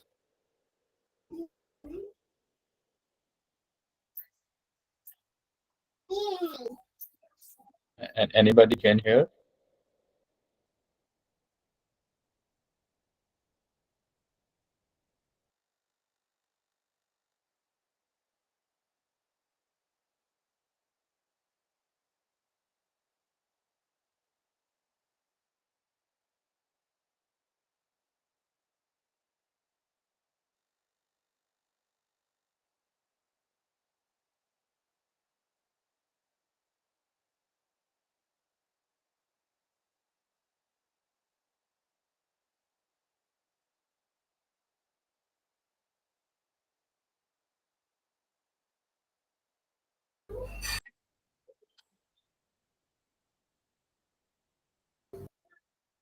जी खालिद साहब, असद साहब, मेरे ख्याल में connection का issue हो गया.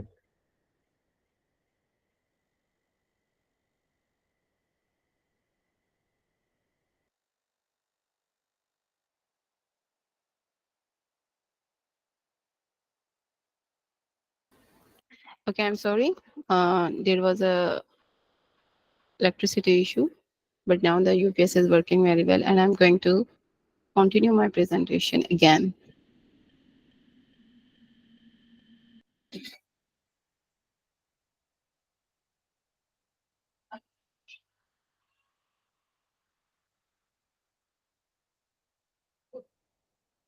Okay, we were talking about the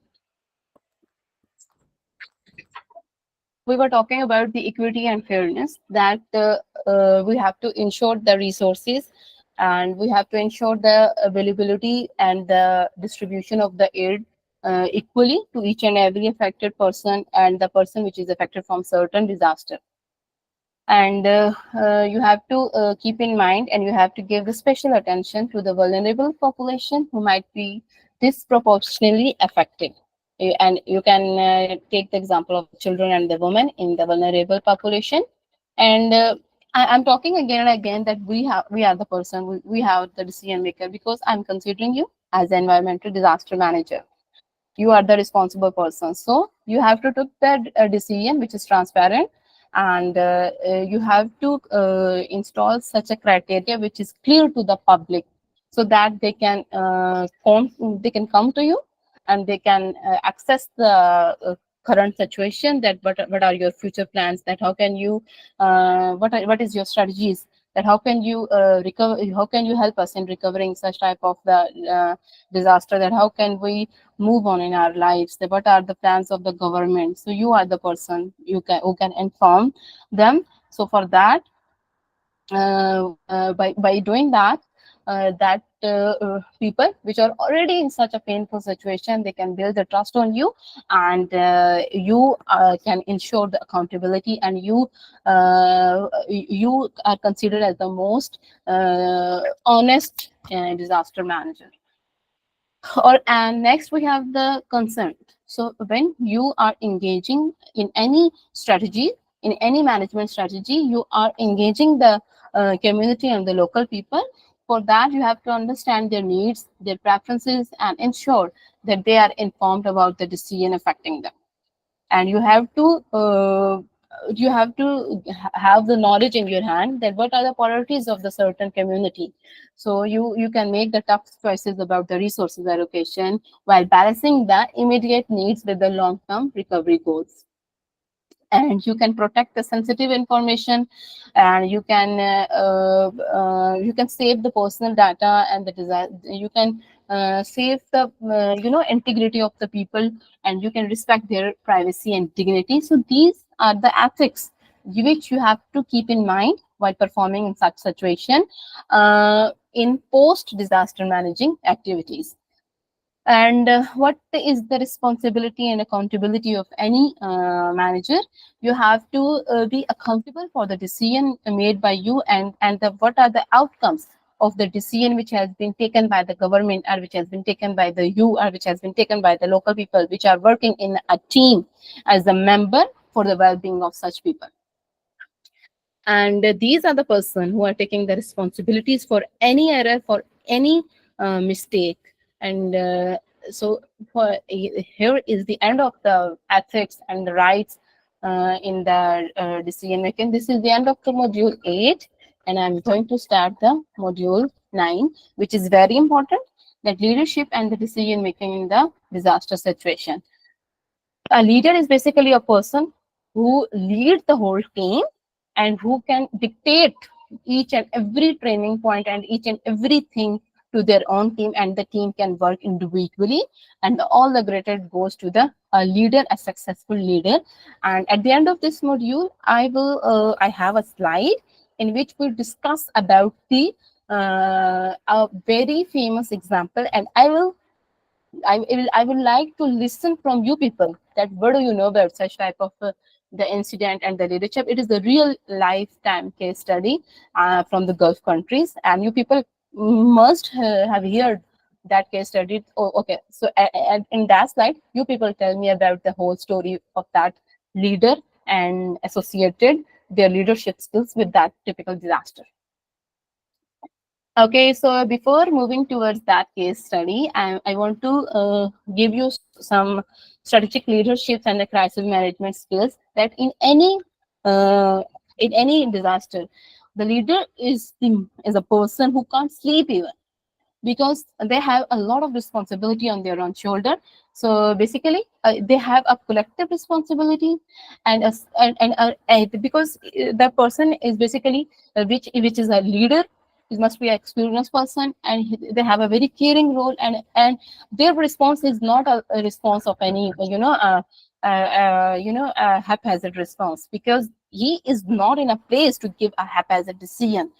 So there is the response of that leader is very resilient response, and a very formed decision which come out of any mind, or come out of any plan. The decision should be very resilient and very firm, because the outcome of that decision is directly affecting the human beings, the lives of the humans. Because if we talk about the lives of the humans, so in this planet, human is, human is at the top of the list. Everything is surrounds around the human. So the life of the human is much more important than anything in this world, in this planet. So a decision maker, a leader is a very important, and the role is very significant, which is played by the leaders. So the leader must be a very firm, a very composed, calm, and a caring person, and a very honest person, because he is the person who is responsible for all the things happening in that post-disaster area, in the post-disaster situation. He's the person, and all the eyes is on that leader. That okay, whenever there is a meeting, and whenever the leader gather the community or the people, so all the eyes are beating on all the eyes, and all the people are waiting for his decision. That okay, he is the person who is responsible for the well-beings of us. Ma'am, you are right. That is no doubt. Leadership has to take the responsibility and take the quick decisions. But for the quick decision, he may need the advice from the experts. Uh,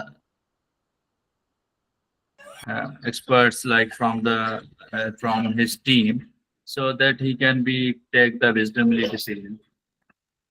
Yes, absolutely right. Yeah, yes, absolutely right. Because the decision he is taking is not a a haphazard decision. That decision is formed by taking the opinion of certain experts, including the policymakers, including he taking any decision. Before taking any decision, the leader or the head of that situation must arrange a meeting in which he can take the opinion of each and every person, including a rescue team head, environmentalist, a journalist, that okay, and finance minister. Because the person who is okay, a leader is basically a person who is going to take, for instance, he want to install the such type of water facilities and the turns. So he will talk to the person, like he will talk to the civil engineer. He will take the opinion, and he will take the opinion of the finance leader, that all right, we have such funds that we can install 10 water units. So the decision obviously has been took by the leader after taking the opinion of certain experts. So I am glad that Mr. Ishfaq is adding their valuable opinion, and I would be more happy if each and every person came forward and gave your valuable thoughts and opinion. Okay. So moving towards the strategic leadership and the crisis management, you have to relate the situation, and you have to relate your own mind with that particular situation, because you are the person who is accountable, you are the committed for managing the disaster. So the each and every person is looking at you, and you have to ensure that people are less suffering, and they are getting the more compensations. So these are the strategies in any crisis management. Okay, here is the example that if any leader is wanted to take the decision under any uncertainty, so it is basically you have to identify the decision opportunity, and after that you have to okay, you are going to take any decision, you have to establish the context, you have to establish the objectives, you have to keep in mind the internal and external context, and the risk identification. You have to identify the risk, and after that you have to give the certain alternatives. All right, if I'm not going to adopt such options for the relief plan, what are the general alternatives? What other relief plans I can adopt or I can give to the people which are suffering from the disaster? So for that, you after taking the other alternatives, you have to assess it, you have to reanalyze the risk analysis, and evaluate the trade-offs, and after that you have to take the decision and you can implement it. So this is the whole procedure behind taking any decision of any leader. We have to follow these steps before taking any decision. Next, we have the conflict resolution and negotiation, in which you have to engage all the stakeholders and you have to give the mediation and facilitation to each and every person for resolving the conflicts among the groups of that people. That if consider a situation in which two groups which are against each other, so you have to facilitate each and every person equally, because you have to maintain a peaceful environment, and you have to enhance the communication strategies through the involvement of the media and social media, so that you can resolve any conflict, and you can consider the social and the cultural, traditional, and the traditional values of the local people, and you can adopt such type of negotiation tactics which are economically viable and socially acceptable, and after that you can develop the skills, and you can enhance the capacity building powers of the affected people, that okay, you can move on and you can work in that situation. Whatever skill you have to perform in that situation. But at the same time, you have to follow the legal and institutional framework. You have to follow the legislation and all the rules and regulations as well. And when we talk about the post-conflict recovery, if any conflict arises in any unpleasant situation, so you are the person who can negotiate it and you can resolve that conflict. So this is your own duty, that if any disaster occurs, so you are the person who is responsible for resolving any other post-conflict which arise after the disaster, because already they are suffering from the disaster, like the natural, or either it is natural or either it is man-made disaster. So you have to resolve the post-conflict, which has been Ma'am, already. regarding that, the conflict management, there is usually, what happen during the disaster or any crisis and emergency situation, the miscommunication. That is one of the factor which need to control.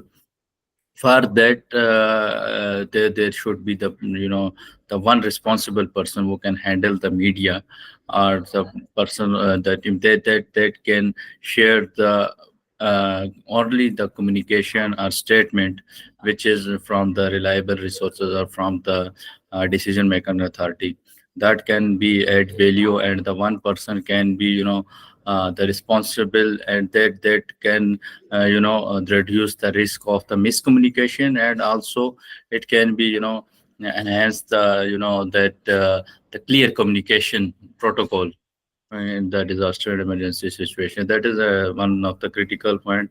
And also you highlighted the related to legal framework. That is also one of the important thing regarding legal, that need to see the what all the legal requirements, if they are taking some actions, some evacuation process, and also the for during the recovery also, that need to be considered. Thank you.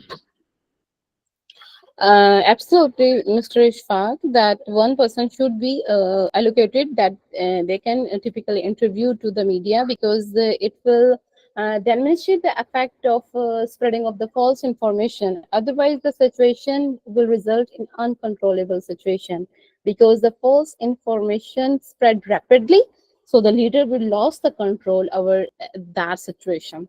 So only one person will be allocated to talk to the media, and one person will be allocated to talk to the NGOs, and that how the NGOs can perform, and how the NGOs will facilitate and provide their aid to the specific people. So this after any disaster, there will be a whole team which has been formulated by the government. So in that team, there will be a leader who is responsible for all the actions, but under his supervision, there will be the other members who has their own specific role for avoiding any unconditional or any other unpleasant situation. For avoiding all such type of incidents, we have to specify the roles of each and every person. Yes, Mr. Ishfaq, you want to say something? Exactly. No. Thank you very much. You are elaborate in a more detailed way. uh, thank you. I'm going to move forward and yes, please. Bona me ene ba. Ami to ne je to ene bi so Yeah. le oni ntan we ka esi mu ko mo para ka sigi ka ntan we to sina le mu ko be Na nasa na maya nasa na bang tolo man Yes, nasa can you mute your air mic, please? Yes, sir. condition. Balloon air If you condition. want to say something, But you can. the actual obori la mena to obori la yes, difference. Mr. full my Isaac, air condition. Kafudo ka air condition ne. Kafun tumbasi ka air condition na half. Ama to zero. Mr. Oh, Oni Hello, ka so pare. Mr. Isaac. When we are that Okay, I'm moving towards the further that stimulation exercise and the case studies, that the most common recommendation we make, we have to review the business continuity plans and the resource needed to respond. So this reflects a tendency for documents not to be managed and for the details to incorrect when they are needed. Then we have to plan such type of the activities which can deal to the press, that which is already mentioned by the Mr. Ishfaq, that we have to deal with the press through a specific person who is well aware about all the situation and about the media, that media is beneficial as much as the media is dangerous. So the and then we have to keep the record of all the activities in documentation form. So the poor record keeping will lead to the failure of the strategies and the failures of the future plans in long term. And we have to strong our support at the corporate level. So because one of the biggest problem that when we respond to a crisis is basically lack of the clarity. We are not clear that what we have to do after that. So we have to keep our mind very clear that what we are performing right now as the instant and the quick aids, and what we will perform in the future for as a long term remediation plan, as a long term management plan. So uh, we have to develop a clear command structure, and in which each and every role and the responsibility has been assigned to a person, and it will give a better training for the any new member which added to the team. The person can easily get their job, because if already there is not there is a mismanagement and nobody knows that what we are doing. So the new team member will face the difficulty that I am the new member and what should I do, because there is a mixing of all the duties. So this will also lead to the poor performance of the leader in any disaster management. And then we talk about the development of the stronger relationship with the emergency services. The emergency services play a central role in many, if not all, the crises. So the emergency services offer, and they are responsible that how they will respond to the different events.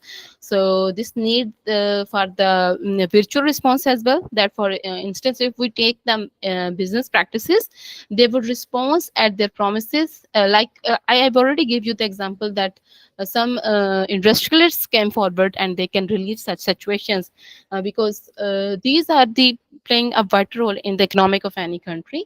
And again, the communication is playing a central and effective role. So there should be a pre-agreed process for the information flow and the team communication. Next slide is very important, and I'm not going to give you anything regarding this. You are the people who will give you that what is this case study, the leadership of Prince Sultan bin Abdul Aziz Al Saud during the 2009 Jeddah floods. Yes, please.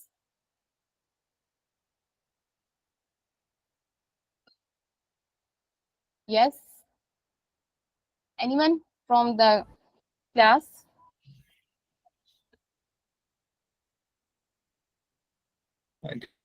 Can you give the more detail about that? What we have to? Yeah, Mr. Abdul Aziz is a person who is responsible as a leader for in the floods which has been occurring in 2009 in Jeddah in Saudi Arabia. So he is the person. What type of activities and what type of the decision he make for the well-being of the local people in Jeddah.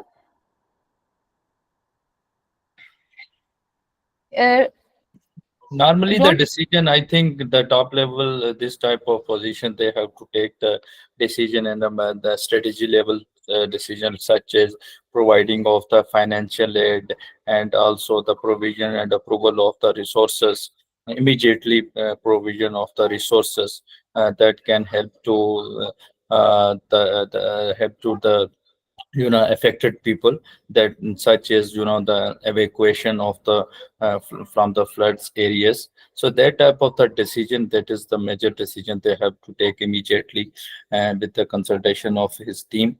But I'm not aware about that 2009 Jeddah incident, but I don't remember actually. So that normally I can say that the leadership has to take this type of the top level decisions.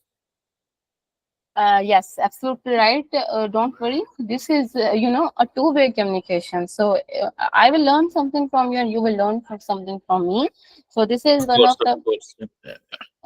most common thing that during the 2009 in November, the Jeddah floods occurred, and in which the Prince Sultan bin Abdulaziz made the several decisions, including declaration of state of emergency, because he swiftly declared a state of emergency in that, enabling the rapid mobilization of the resources and the personnel to the point of the disaster. He continue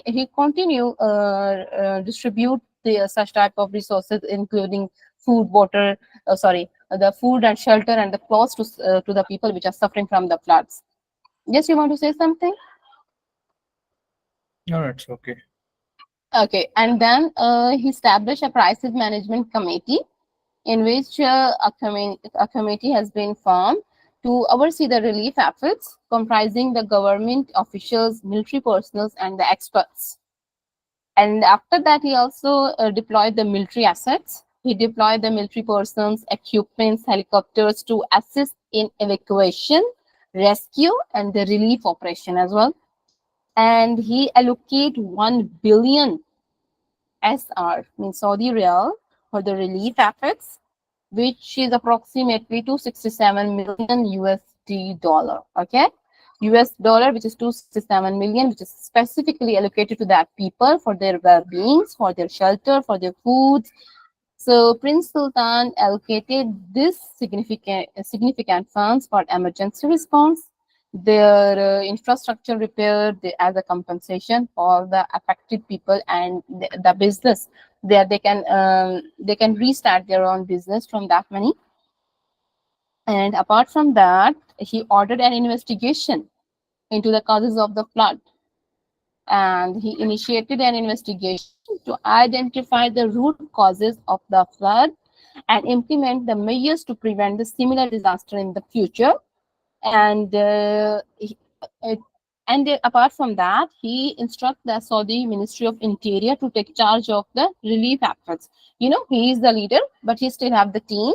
He also the Ministry of Interior, and he is closely monitor the relief operations, and he personally visited the affected areas, and he personally demonstrating the affected people that how can he providing the financial and the moral support, and that their leader is with them in that particular difficult situation. So this is the leadership that you can go to the people physically, and you met those people, and so that the people will not feel that there is no one who look after them in such a difficult situation.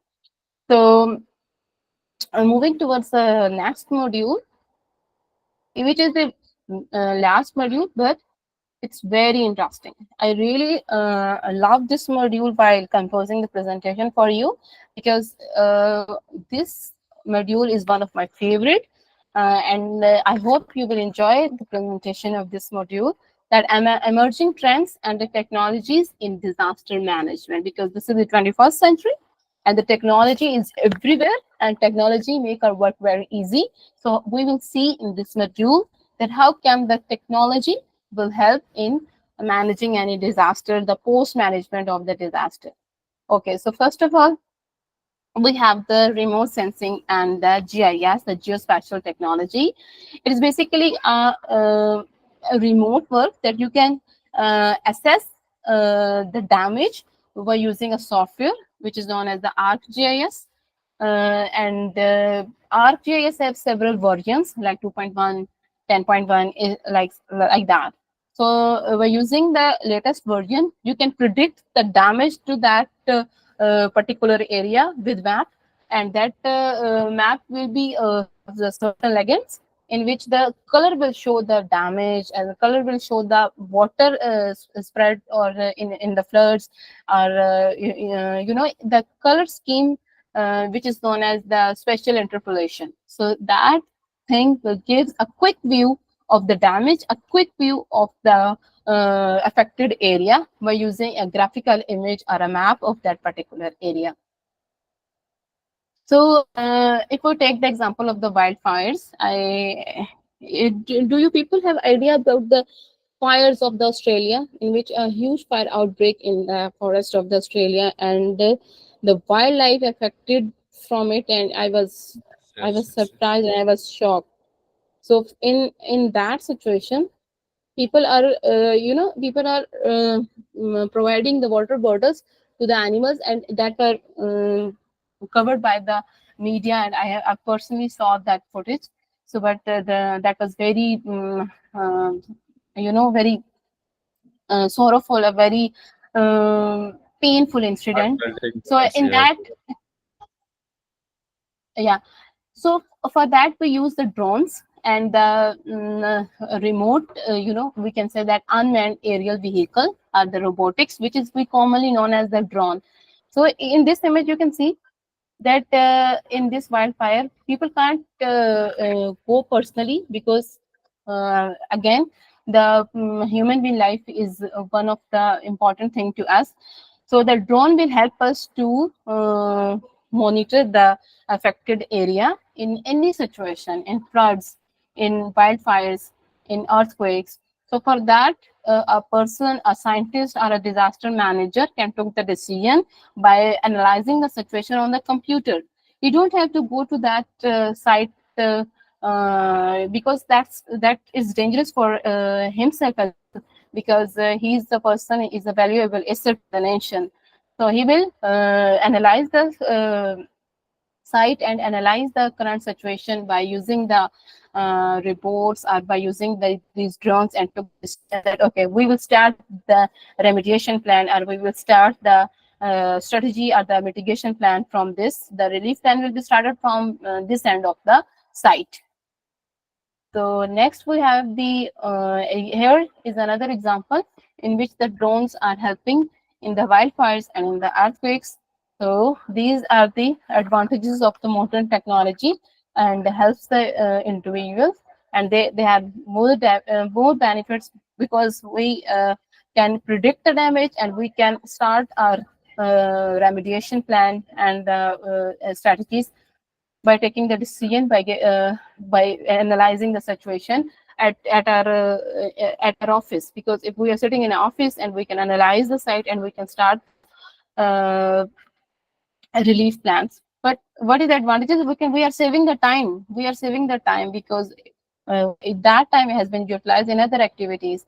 So instead of we went to that site, we can gather the data remotely, and immediately work on the relief. This is the big data and predictive analytics. This is one of the content included in your course, in which you can see that there is a satellite in which you are controlling the broadcast, the communication system, the disaster rescue system, and the tracking system, the maritime affairs, the emergency and the safety system in any urban, rural, and the remote area. So this technology and this big data predictive analytics really helps the decision makers and the scientists to work very well in certain situations. So this big data gives you a volume, a variety, and velocity means you can took your decision speedily, and it will give you a diversity and a value of your own decision. That okay, I'm going to take the decision according to the visuals which have been covered by the certain remote or the report. Okay, this next is the information and communication technology. Okay, the early warning systems, because certain forecasts of the rains, floods, and the forecasts of like eclipse even. Well, now the eclipse are also forecasted on the televisions. They are used to develop and disseminate the early warning messages, and they can help that people that they can evacuate that particular area which are prone to the flood or the earthquake through the mobile alert, through the social media and the broadcasting system to warn the public, and they can reduce the damage of that particular disaster. And the remote sensing, GIS, and the big data analytics helps in the real-time data collection, analysis, and provide accurate information for the decision making during the disaster. And again, through the GIS, through the modern technology, we ensure robust communication network during and after the disaster to maintain the coordination between the emergency responders, government agencies, and affected communities. And then we have the disaster response coordination. We have to like the emergency management software, satellite communications, and the mobile application facilities coordination among the various stakeholders in the disaster response operation. Here I want to quote the example of the mobile hospital, in which each and every facilities has been installed for providing the instant aid to the injured people. So you can arrange as much as mobile portable facilities which can help the person at the site of the disaster. And next, we have the public information and awareness, which is very important. We can utilize the social media, websites, and the mobile platform to keep the people informed about the disaster. Okay, that area is prone to such type of disaster. You have to took your safety measures. You have to took your own efforts to be safe from such type of the disaster. And then we have the resource management. We have to manage the flow, we have to manage the resources, food, medical supply, and the personal, ensuring key that they are allocating effectively where it is needed the most. That okay, that if there is a disaster happens, so the one end is more affected and the other end is least affected. So you will your supply of the medicals and the supply of the food and the flow of the medical staff will be more towards that end of the site which is more damaged. And then you have to train the local people. You have to stimulate the virtual and the e-learning platform. So basically the e-learning means you are you are educating the common man through the mobile, through the media. So this is the role of the technology in performing well in such type of situation. So the people and the communities enhance the disaster pre-training and their response capabilities. You can use the mobile apps that okay, for this disaster, the IT engineer will develop an instant app that okay, if you are a person and you are suffering from that at that particular area, or if you need anything, you can just open the app and you can enter your coordinates like latitude and longitude. That okay, I'm at that latitude and longitude, which is easily available by using that app. And I want medical assistance. I want food. I want clothes. Okay, I have a person which is I have a person which is nearby me and he is suffering from that. So come, you can invite the medical teams at that particular site. You can engage the communities and you can take their own benefits because you allowed each and every person that they can come to you personally and they can express their own opinion, and you can take their feedback for performing well, for performing the more effective way, in a more effective way, that because your goal is to providing relief to that particular people. So you have to take the feedback to each and every person to perform well in that situation. So here I have completed the module 10, in which was the usage of the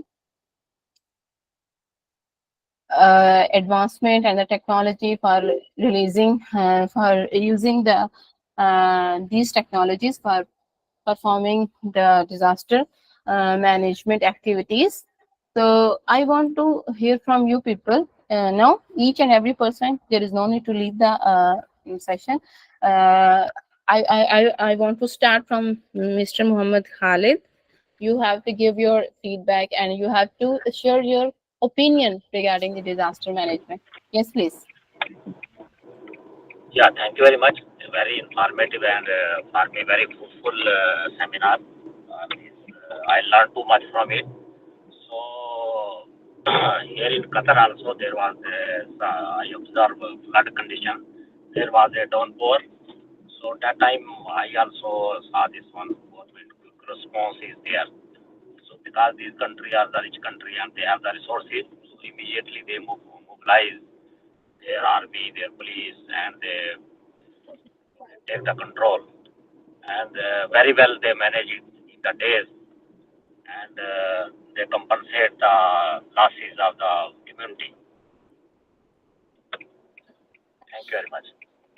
Thank you, Mr. Khalid. And it's my pleasure that you really like the session. And yes, it's absolutely true that there is always the finance and the budget and the capital which divert and which leads this type of the operation, because we don't basically the underdeveloping countries don't have such type of facilities that they can cope with certain disaster, and they can provide the aids instantly to the people.